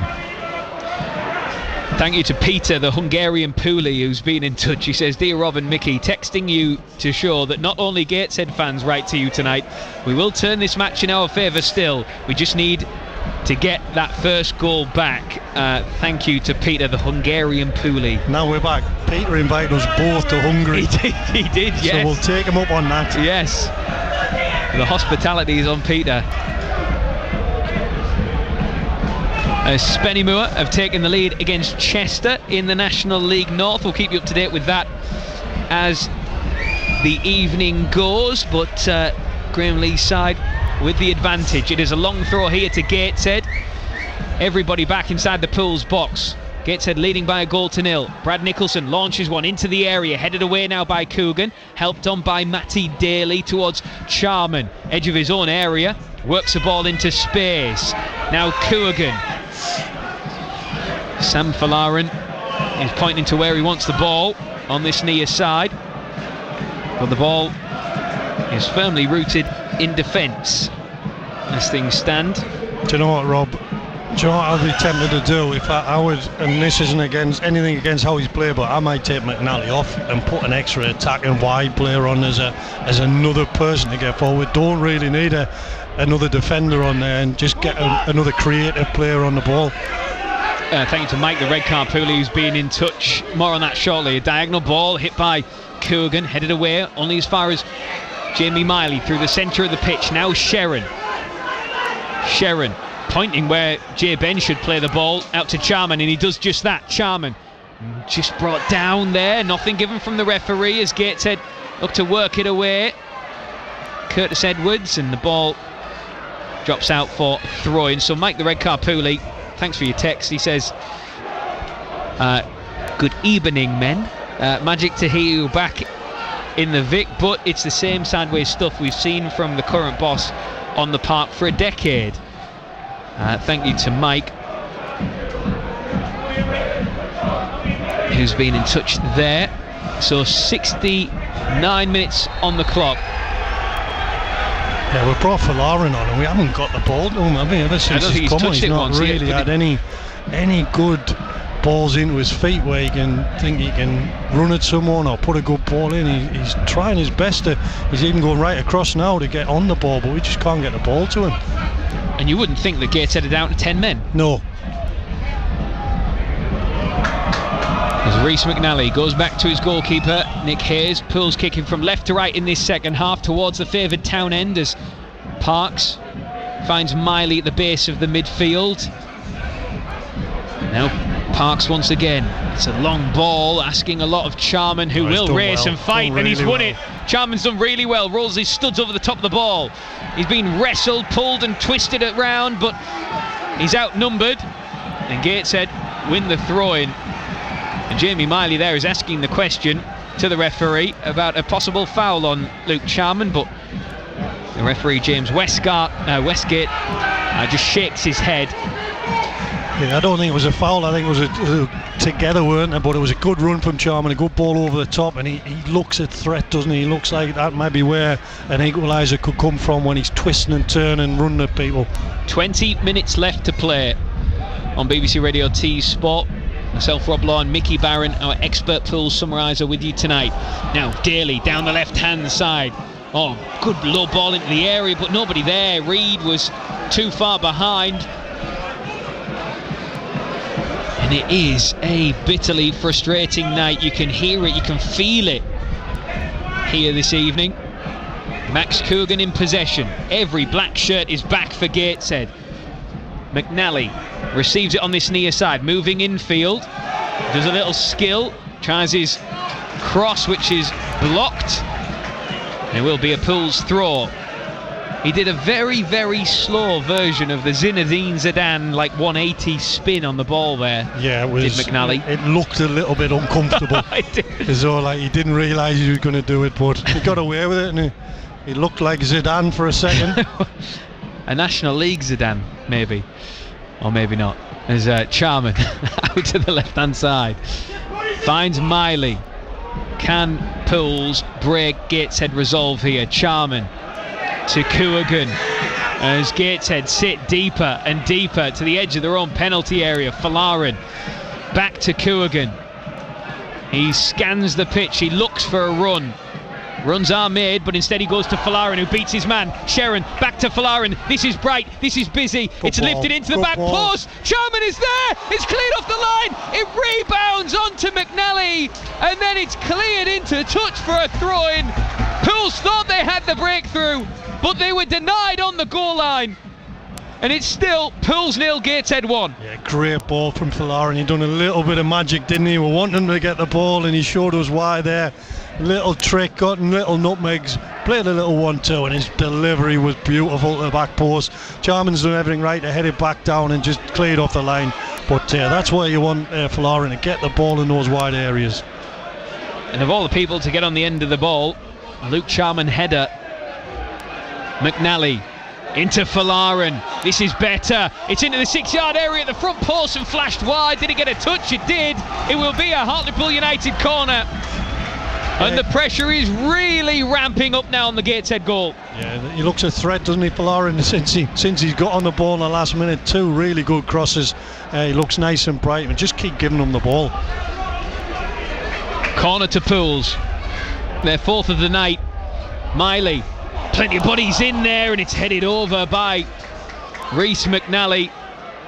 He has his hands on his head, and Pools are going to make yet another change, and it's going to be Tom Parks who goes off. He tosses the captain's armband to Nathan Sherrin. Pharrell Brown comes on to replace him.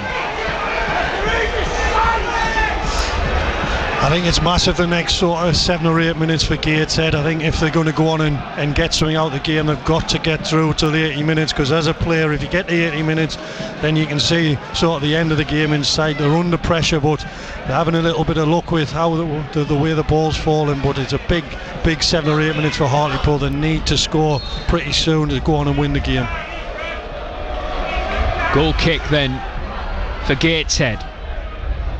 Tiernan Brooks guides that straight to Mark Beck, who has a touch of a sledgehammer there as he goes out of play for a throw-in. Touch like a curb.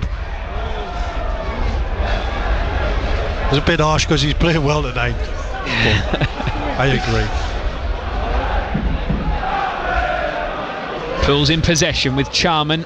in front of the Cyril Knowles stand. First real touch for Pharrell Brown, the Hull City loanee. Short in stature, but certainly lots of energy about him as the home crowd continue to voice their displeasure. Pharrell Brown skips past the challenge of one, finds Nathan Sherrin. Now Matty Daly through ball, but Alex Reid wanted it to feet. Instead, Daly tried to release him into the area. In the end, neither happened. Yeah.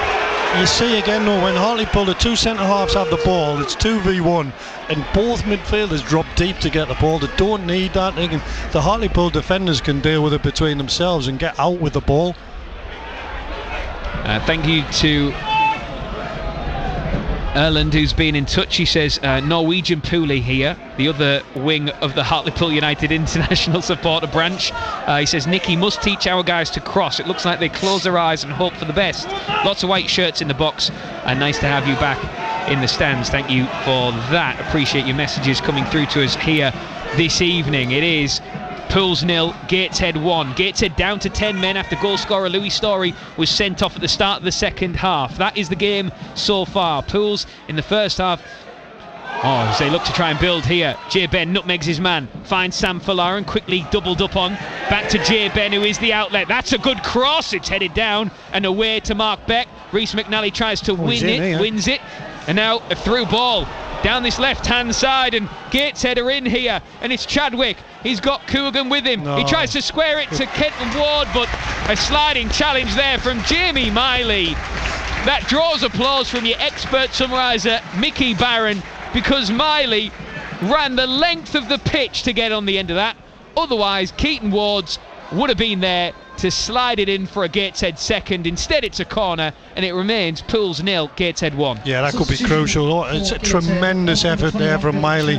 As you say, he's ran more or less a full length of the pitch. He's never given up on it. It looked like there was going to be a 2v1 where they'll get a shot away, but he's done amazing there to get back and tend to knock it away from the attacker as well. That's fantastic midfield play. And a change for Gateshead to tell you about. Will Flint is coming on to replace Billy Chadwick. Chadwick, who just had that moment where he was streaming away to our left towards the Hartlepool United goal. He just knew he didn't have the pace to keep going, didn't he? You could see he was getting sort of... he was chugging away, wasn't he? He was trying his best, but and he just didn't hit the pass across hard enough, which gave Miley the chance to clear the ball. Gateshead with a corner. They scored from their very first in the first half. It's right on top of Nick Hayes' goal and out for a goal kick, and that is a wasted opportunity from their perspective. Yeah, but I think Flynn coming on just gives them a little bit more height in that back line as well. On that, maybe they've gone to a 5 now at the back, 3 centre halves and the 2 wing backs who are obviously just going to sit in deep. Thank you to Frank and Mike listening on the way back from the airport after a trip down under. Says really needs help, these 3 points. Come on, Pools. Thank you to Mike and to Frank. Have you ever been to Australia? I haven't, no. Is that on the bucket list? Could be. You're scared of the spiders, aren't you? There's other places I'd probably go to before Australia. I mean, I've got Joe Porter's out there, so it's always an option to pop in and see him. But no, I know it's some lovely places in Australia, but it's just the flight. Honestly, I get bored flying to like Portugal. And the spiders, don't forget. I don't mind spiders. All right, yeah, yeah. If you say so. And then you see a huntsman staring at you when you wake up in the middle of the night. Winking at you. Yeah. Morning, Mickey. Oh no. Oh no. That's not what you need. Yeah, I'm the spy. I have to deal with spiders in our house, but. Well, I can tell you nothing's happening on the pitch, which is why we're talking about Australia and spiders. But it's a throw into Pools. Pharrell Brown takes it. Goes up towards the midfield. Danny Johnson, who has come on, he's replaced Jamie Miley.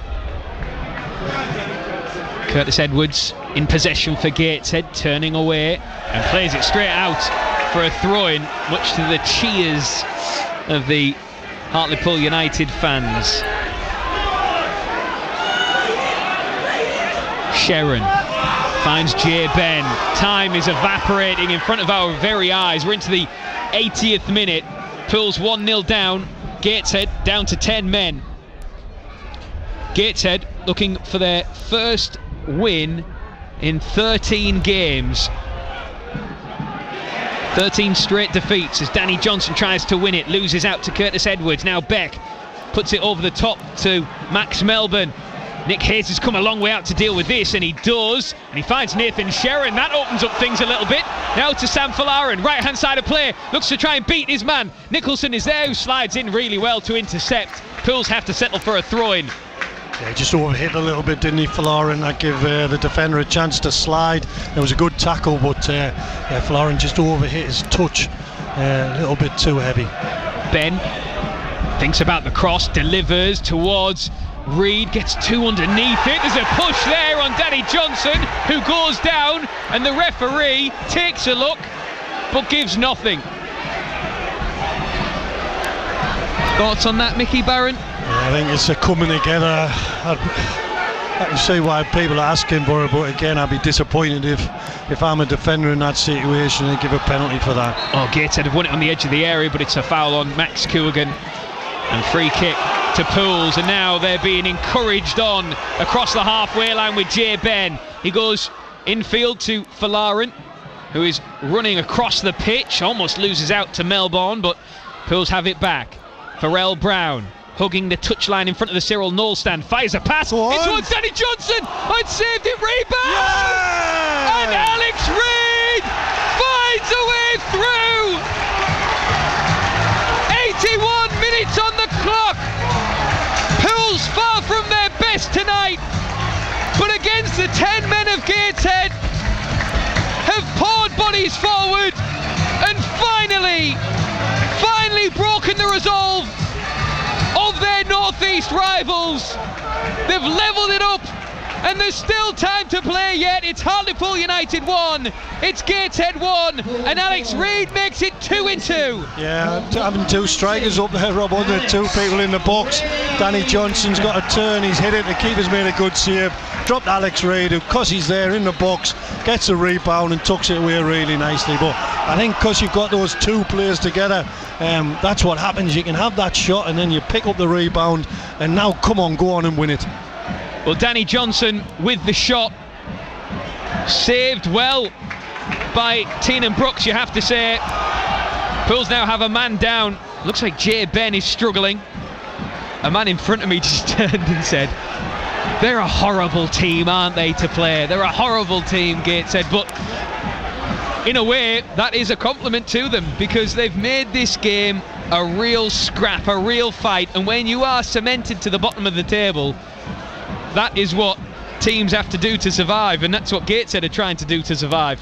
Yeah, it is, Robin. I think the sending off's really hampered them, hasn't it? And it's taken Hartlepool a long time to take advantage of it, and hopefully we can go on and win it from here. But the sending off was, and especially that player as well, because that made then Butterfield have to go off as well, who was dictating play, and Hartlepool get a little bit more of a foothold in the game. So as I say, a big 10 minutes coming up. Throw into Gateshead, midway inside the Pools half. It's going to be launched into the penalty area, and it is with some height and distance. It's towards Mark Beck, who's fighting for it. Coogan is able to clear up towards Alex Reid. Pools might have the counter on here as Reid finds Charman, moves infield. Folarin picks it up. He carries on the run, and then is blocked at its source by Sam Bowen, and it's cleared. Folarin might keep this in, and he does, as it bounces and twists wildly in the wind. Folarin finds Daly, who goes past one but not the other. The ball rebounds kindly for Folarin. Now Charman, Jay Ben to his right, he finds him now. Ben tries to push past Melbourne but has to settle for a corner, and the feeling inside this stadium has changed with one strike of the football. Yeah, Gateshead have struggled all night defensively, but they look tired as well now. Obviously they've been down to 10 men a long time. Hartlepool can move the ball quicker side to side and really make Gateshead work defensively. This is Pools' fifth corner of the game. In the 85th minute, Jay Ben to take it. Poole searching for a winner. It's towards Coogan, heads it down, cleared by Curtis Edwards. There is no outlet for Gateshead. Everybody is back. Pools have a throw-in just beyond the halfway line. Jay Ben tosses it to the feet of Sherrin. He squares it to Pharrell Brown, the Hull City loanee. The red boots on his feet. Now Sherrin striding forward into Ben. Charman. Ben continues his run. Charman asking a lot of Reed there. Too much on it. Easily cleared by Nicholson into touch as the attendance confirmed tonight 4,243, which includes 226 from Gateshead.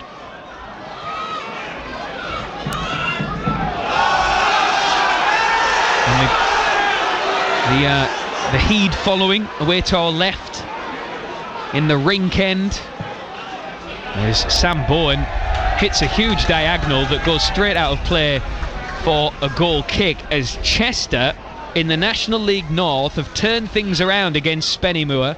Spennymoor were leading by a goal to nil. Chester are now 2-1 up in that one.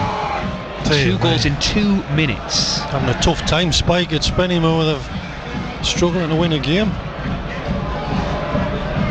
Thank you to Danny, who's been in touch with us as well tonight. He says, good to hear the fine voices of Rob Law and Mickey Barron. Honestly, that's what he said, I'm not making it up. He says, it sounds like the game is a little sketchy. Let's get pressing and get attacking. And that's what Pools have done to draw level in this game at 1-1. Still with plenty to play for. Jay Ben with the throw-in to Sherrin. Lifts it to the back post. Nobody there. Too much on it. Out for a goal kick. For a minute there, I thought he was going to lift it over Brooks in the Gateshead goal, but it went beyond the back post and out for a goal kick, as Greg just confirms the attendance, 4,243, with 226 coming just down the A19 from Gateshead this evening. Yeah, I think Sherrin's just got to try and get it along the floor there, Rob, for someone. I don't know whether he's trying to, as you say, put it in the top corner or cross it, but it's just too high. If it's on the floor, someone's got to tap in. As Pharrell Brown is fighting with Curtis Edwards, does well Brown to just move and glide past his man away from danger. Keaton Ward twists and turns away from Matty Daly, but twists and turns out of play to Pools throwing. Thank you to Woody Walker, who is one of our Pools fans who lives down under. He says, got to watch out for them redback spiders down here. Nasty piece of work. This sounds like a frustrating night. I don't know if that's because he's got loads of redback spiders or because he's listening to what is a very frustrating evening for Hartlepool United, as Jay Ben has been robbed of possession. Curtis Edwards slides in, but Ben is able to reatone there and win the ball back. Now Daly at the base of the midfield. Look at the amount of white shirts forward. A ball over the top. Sam Falarin might be in at the angle. He's inside the area. Tries to square it, and he might be stumbled in. It surely crossed the line. It surely crossed the line. But the referee and the linesman think otherwise. That was the ball into the 6-yard area. Danny Johnson sliding in and got what he thought was his first goal in Pools colours. It looked across the line from here. Everybody inside the ground thought it was in, but the referee, James Westgate, is the only man inside the stadium who thinks otherwise. It remains 1-1. Now Max Melbourne looks to try and counter for Gateshead, but Charman intercepts and Pools have it back. Now Jay Ben crossing the halfway line. Hartlepool United feeling wronged. Ben delivers into the area. Johnson is there. It might break. And it did by Matty Daly. Hartlepool United will not be denied tonight in front of their new owner. They've gone from 1-0 down to 2-1 up.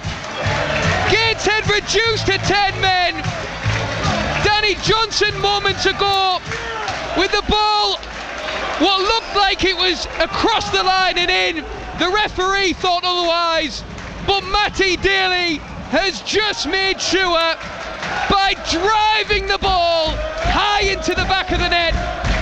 And with 89 minutes on the clock, Hartlepool United have made it one of those nights inside this ground once again.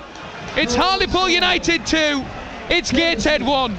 Yeah, what a finish that was. It was I thought Danny Johnson's was in. It looked way over the line from here, but kept on attacking. Ball came in the box, and what a finish. Side foot in the top corner. It never looked like he was going to miss it from there. Do they deserve it? Oh, I don't know. It's probably tough on Gateshead, but Gateshead looked tired. They looked like they were struggling just to keep up with Hartlepool, and fair play to the manager. He's put on as many attacking players as he can, and it's paid off for him, so you have to give the manager credit for that. Well, what a turnaround. And Danny Johnson, as the ball just goes out of play, Danny Johnson tosses the ball up into the air and wags his finger at the linesman on this near side for not spotting the ball crossing the line moments ago. And Mickey, look, we're here a good 70 plus yards away from that, but even we from here could see that ball had crossed the line. Yeah, I mean, we'll see probably something on social media later on, but it definitely looked like. But it's just the way it's going for Danny, isn't it? He scores a goal and they don't give it, but he can still now. He's adamant that it went over, and I know Danny. I know the type of lad he is, and he'll be so frustrated because that might be the thing. And to be fair, he's had a hand in sort of goal. The first one he's had a shot, and he's created that as well, and hopefully that turns it around for him. So Hartlepool United are on the verge of back-to-back wins for only the second time this season. Gateshead are staring down the barrel of a 14th straight defeat. Rooted to the foot of the table. You have to say it is perhaps harsh on them. They don't look and haven't played like a side that are going through that run of form. And if there is anything for them and their manager Rob Elliott to take from this, it is that. But Hartlepool United would not be denied tonight, and Daly with a goal, but still we have 7 minutes of stoppage time, which we're into now. A long throw into the Pools penalty area, headed away by Coogan, and it will be a Gateshead corner. And a reminder that this is not over yet, Mickey Barron. No, you've just got to do your jobs. Hartlepool defenders don't try and do someone else's job and go and attack the ball. If it's not you, mark your man, deal with what you have to deal with, and clear the ball. Corner for Gateshead, swung in, it's dangerous, it's headed away by Coogan. Daly tries to get it away, rebounds behind for a goal kick. I think he's made a difference, Daly, since he came on. I know he's scored there, but he just looked bright from when he came on the pitch and looked lively, and I think his introductions definitely sort of swayed that little momentum back in Hartlepool's favour. Thank you, as the ball is out of play for a goal kick, to Chris in Durham, who's been in touch. Evening to you, Chris. He says, I don't know, he says, I'm currently barn owl spotting and nearly ruined the night celebrating that goal. Great to hear you lads back. Chris, thank you very much. I can only just imagine him just barn owl spotting, and then a goal goes in, he's get in there, and then all the barn owls just like fly off, and he goes, oh no. And then imagine all the other barn owl lookers just turn around and sort of giving them a death stare. He won't be invited back. Falarin pulls on the attack once more. A give and go with Reid. Falarin just edging outside of the penalty area. Now Pharrell Brown with space. The shot takes a deflection, and Pools have a corner. They're sixth of the game. We're halfway through stoppage time here. As the two sets of fans, the Pools fans, the Gateshead fans, having one parting word to each other, shall we say, as they're making their way out the ground, some of them. I was just thinking if Gateshead equalise, it might be tweet 2. Oh no. Oh no. That's a proper dad joke, that. That's your best. That's so poor. You asked me back for this. No, I know. I'm regretting it now. As Pools from the corner have worked it well. Pharrell Brown breaking inside the box. A shot. It flashes wide across the face of Teenan Brooks' goal, and behind for a goal kick. Ironic chase because he hasn't taken 30 seconds this time.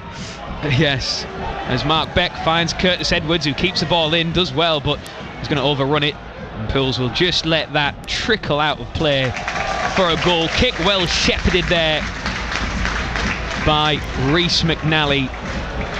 Mickey Barron, a delight to be back alongside you here tonight. Enjoyed it massively. More as well because of the scoreline. Yeah. But as we head into the final few moments, I just ask you to have a think about your BBC Radio T Sport Man of the Match, please.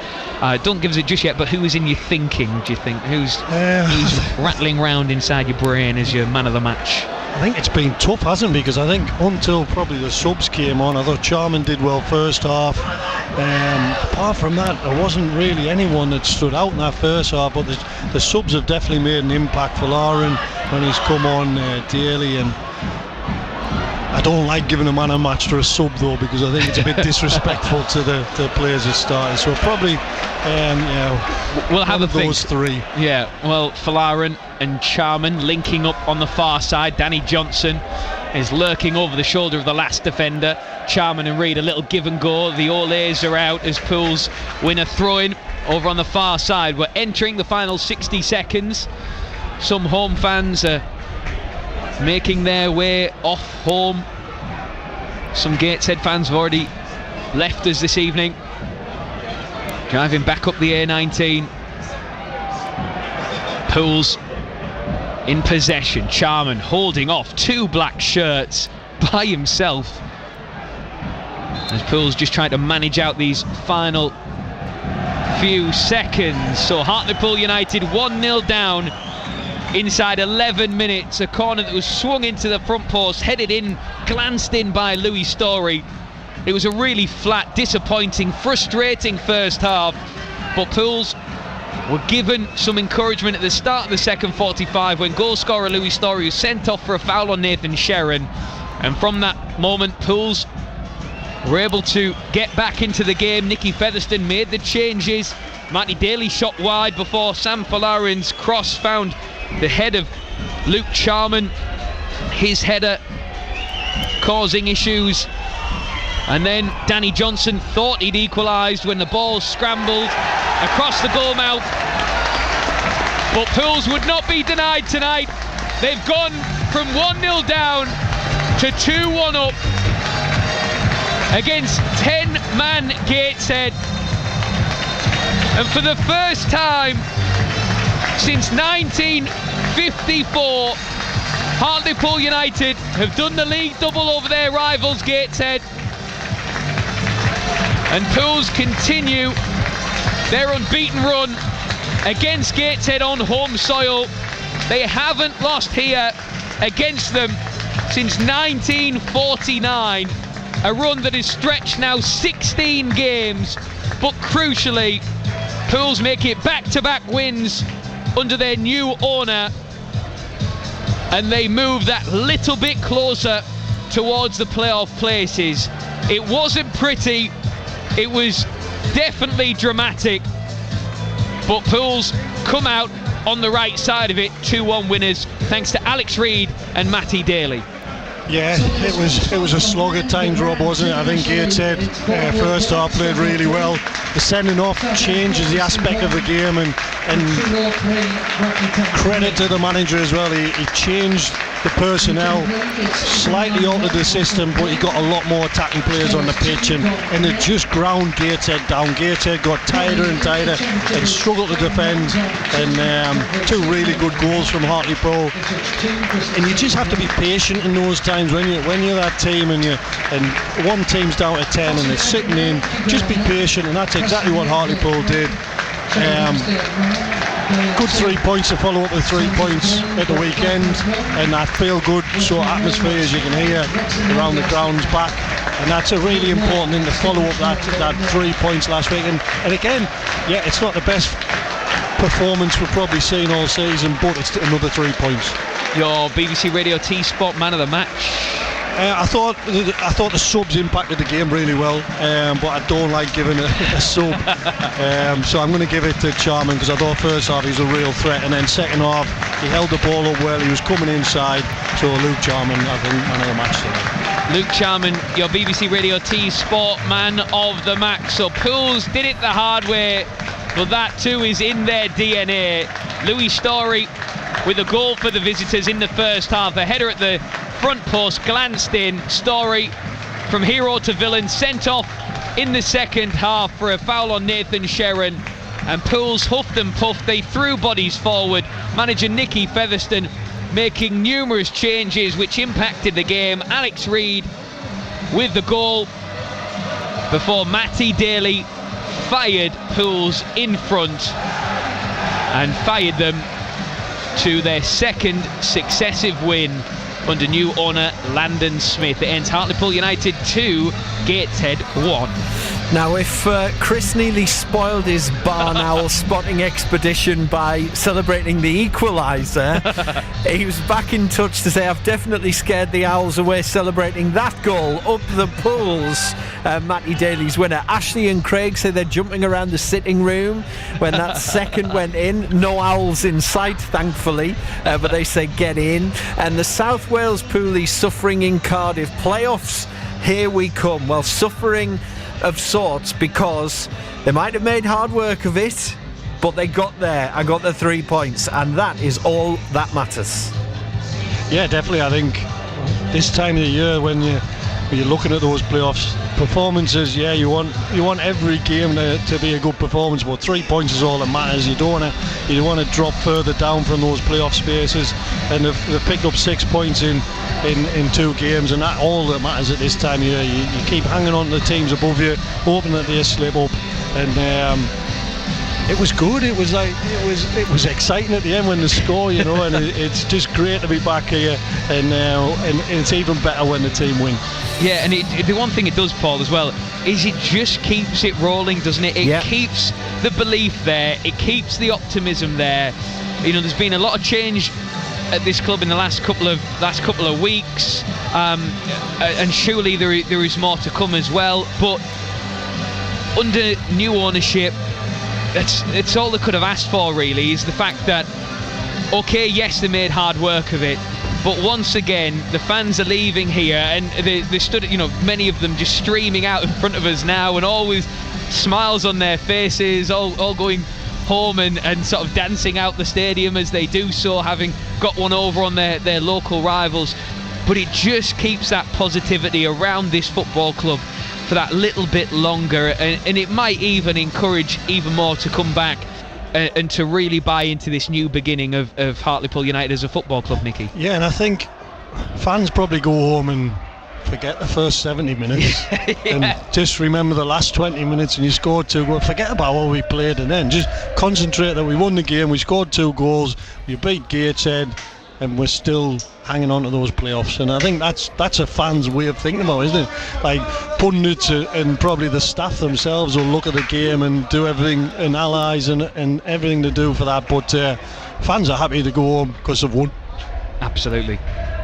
Yep, and it's all that matters at the end of it, isn't it? It doesn't tell you in years to come whether it was a good game or bad game or whatever. It just says Hartlepool United 2, Gateshead 1. All right, brilliant to hear you back, Mickey. Thank you again. We'll hear you very soon. Cheers. On BBC Radio T Sport, and Robin will be off to talk to Nicky Featherstone, the Pools manager. We won't get time to hear that tonight, but it will be up before the end of the night on our BBC Sounds Hartlepool United United feed. So don't worry, you can head there later on. If you haven't subscribed yet, head to the BBC Sounds app, search for Hartlepool. You will see it pop up there. Just subscribe to it. And if you have your push notifications switched on as well, we can tell you when there's something new to listen to. So Nicky Featherstone on BBC Sounds a little bit later tonight, and Reaction with Harry Roy, who's got the sport during BBC Radio T's Breakfast with Amy Ogden in the morning from 6. And don't forget, you can win a smart speaker with Amy as well on BBC Radio T's Breakfast. So loads of reasons to get up and listen to Amy in the morning on BBC Radio T's Breakfast from 6. We have defeat for Spennymoor. They're beaten 2-1 by Chester. They were winning, but Chester turned it round. A bit of a sticky spell for Graham Lee's Moors side. So we'll tell you what that means for the National League North table, because it affected Darlington as well, the scores there tonight. So we'll do all of that. We'll tell you how Middlesbrough have dropped to 3rd in the Championship ahead of their game at Stoke City tomorrow night. Commentary on that with us on BBC Radio T Sport tomorrow night from 6 when we'll be live from the Bet365 Stadium. And we'll also round up all the results from the Champions League as well, insofar as the Premier League teams go in action tonight. Just coming up to 10 to 10. If you like this... What are you telling me? You're a traitor? Yes! Then you'll love the final week of the Traitors Uncloaked. We'll get to see how the final few faithful react when they find out who the traitors are. And we'll chat to celebrity fans to hear their theories on what's going to happen next. This is mega. I feel like I'm back in the game. They've done it again. As absolutely hooked. See and hear it all in the nail-biting last week of the Traitors Uncloaked, the official visualised companion podcast with me, Ed Gamble. Watch on iPlayer, listen for more on BBC Sound. Proud to follow Hartlepool United. BBC Radio T's Sport. Hello, this is Paul Addison. Hope you've enjoyed our BBC Radio T's Sport this Tuesday night. We've got 10 minutes left together before the Late Show with Becky Want. That is coming up for you, so stick around. But we need to tell you first about a second successive home win for Hartlepool United, who've beaten Gateshead 2-1 in the National League. In comes a corner to the front post. It's headed down and headed in. And Gateshead have taken the early lead. And Louis Story claims the goal. He is celebrating over on the far side. And all from a corner. Swung in. A massive body's right underneath Nick Hayes. Nobody could get to it apart from Louis Story, who got the decisive touch to guide it past Nick Hayes. And Hartlepool United have to now try and find a way back into this game. It's Pools 0, Gateshead 1. Oh, now that is a big challenge from Mark Beck in on Sharon, who stayed down. The reaction of the Hartlepool United players tells its own story. It was Louis Story, in fact, who went in on him. And the referee is being surrounded by players from both teams. And it is. Louis Story is sent off. Could change a game, that, Rob. That's Louis Story scoring the first half. And in the second half, he's very quickly seen his story change from hero to villain. Pools have it back. Pharrell Brown hugging the touchline in front of the Cyril Knoll stand, fires a pass, it's one Danny Johnson, and saved it, rebound! Yeah! And Alex Reid finds a way through! 81 minutes on the clock!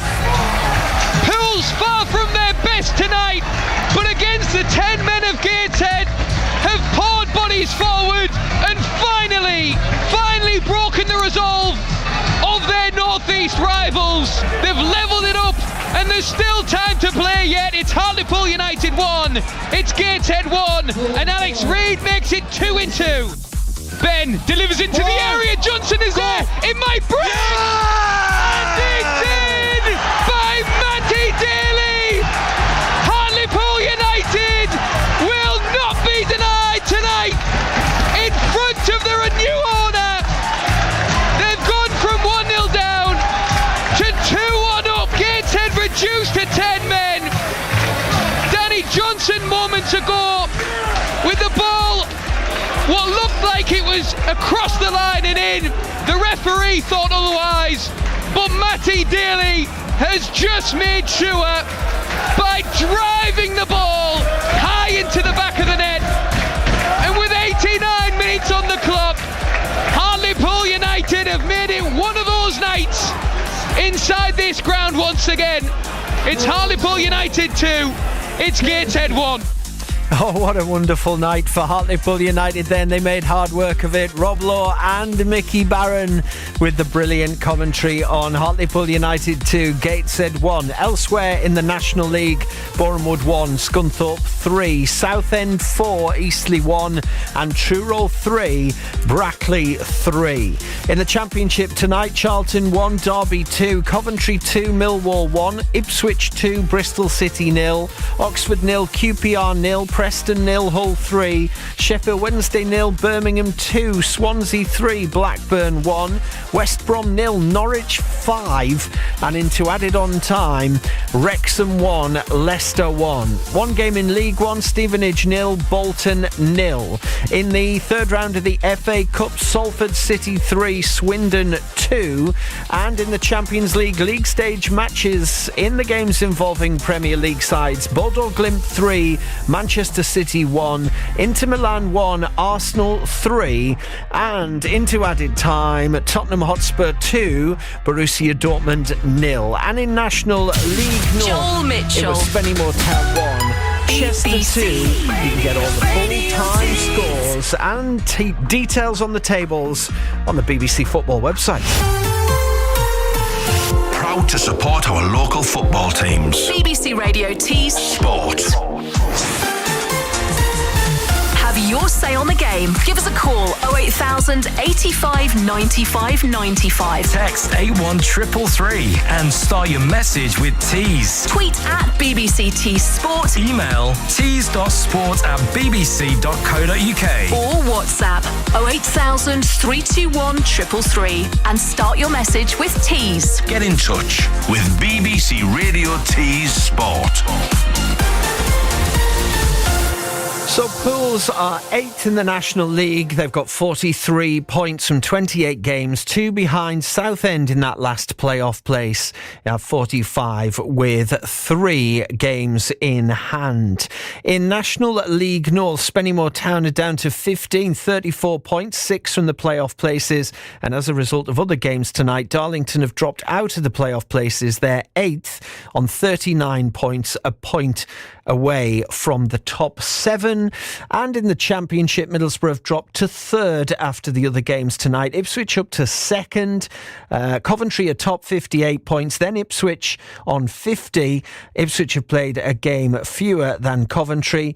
Borough 3rd, 49. Hull are up to 4th, 47. Millwall 5th, 46. And Preston in the last playoff place on 43 points. At the bottom, Sheffield Wednesday, Oxford and Portsmouth. Just a few more of your thoughts. Neil, who's been at the game tonight, sometimes you do need to change your winning side. Soon became obvious that the 2 players sub first on Saturday, Campbell and Hunter, should have started on the bench, as it was they didn't find their way there until the 57th minute, when for the second match in a row they were replaced by Daly and Falarin. Once we played 2 up top, the chances and goals came through Reid and Daly, and we won. Has the lesson been learned?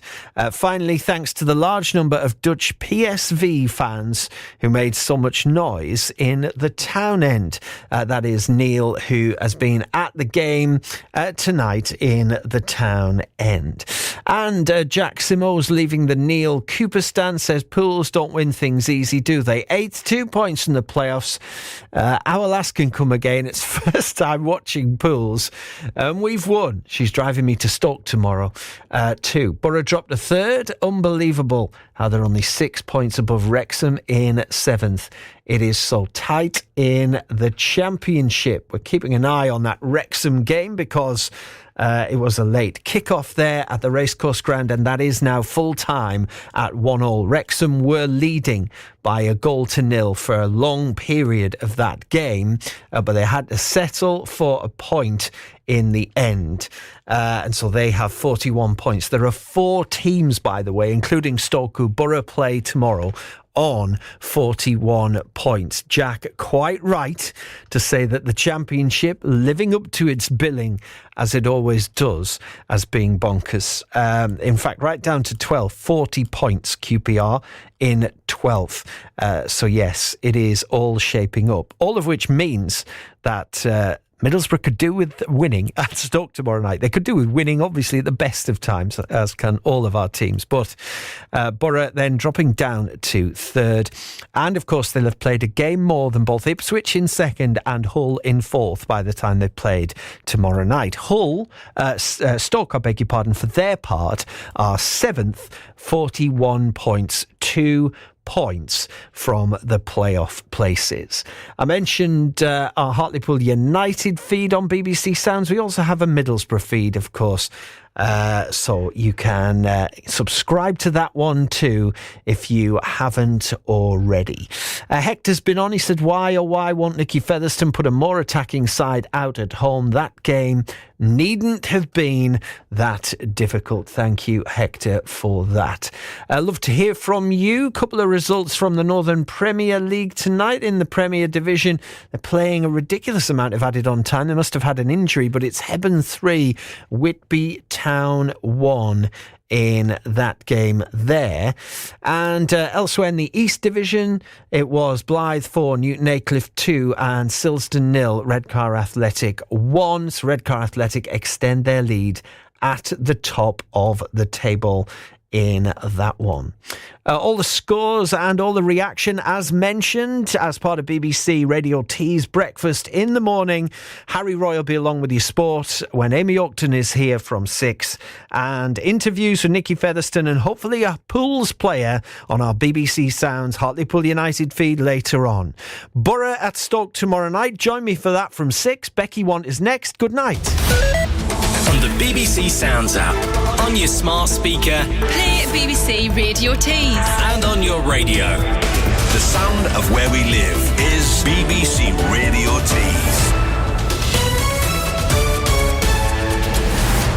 At 10, with the BBC News, I'm Alex Seftel. President Trump says he believes the United States and NATO will reach a deal on Greenland. He's insisted that the US needs the territory for security purposes. Asked how far he'd go to acquire it, he replied, "You'll find out." Mr Trump's promise to impose tariffs on countries standing in his way, that's worrying for some British businesses. Bill Matheson runs a Leicestershire firm already dealing with existing cheese tariffs. Each 10% equates to around £1 million of cost that comes back into our business. So we've got two choices, either to try and swallow some of that, but we don't have the margins where you can do that, or you have to go and try and pass that into the US market in your prices. 2 men and 2 women have been arrested on suspicion of attempted murder after a woman was stabbed in Barnsley last night. South Yorkshire police say the victim in her 30s was found lying in the street. The force says the injured woman was taken to hospital. Her injuries aren't thought to be life-threatening. The family of a man found fatally injured on school grounds in Wolverhampton have paid tribute to his love for life. 45-year-old Neil Thompson, known locally as Chuck, was pronounced dead at Smesto Academy yesterday morning. Investigators from West Midlands Police say they're treating his death as unexplained. Sir David Beckham has said parents must let children make mistakes on social media a day after his son addressed their family feud on Instagram. Brooklyn Peltz Beckham said he didn't wish to reconcile with his parents. He accused them of trying to ruin his marriage. Speaking on CNBC, Sir David says social media can be dangerous and that he tried to educate his kids. The government has defended approving plans for a large new Chinese embassy in London. Some MPs raised security concerns. Downing Street called critics isolationist. Shadow Home Secretary Chris Philp called the decision shameless. Despite everything China has done on our soil, China has been rewarded with exactly what they want. A super embassy that will be a base for espionage, not just in the UK, but likely across Europe as well. The government has capitulated to Chinese demands. A football supporter has completed a challenge to visit all 92 grounds in the English football leagues. Plymouth fan Malcolm Townrow had been stuck on 91 until he ticked off Wrexham last weekend. He jokes that it's only taking him 57 years. First ground for me was Oxford United's Old Manor Ground. In 1968, I said, yeah, I'll go along. I'd watched the World Cup a couple of years ago before, I watched England win it, got me interested. And scientists are rethinking the cognitive abilities of cattle after an Austrian cow was filmed using tools. Veronica was spotted holding sticks and brooms in her mouth to scratch an itch. You're up to date. It's 3 minutes past 10.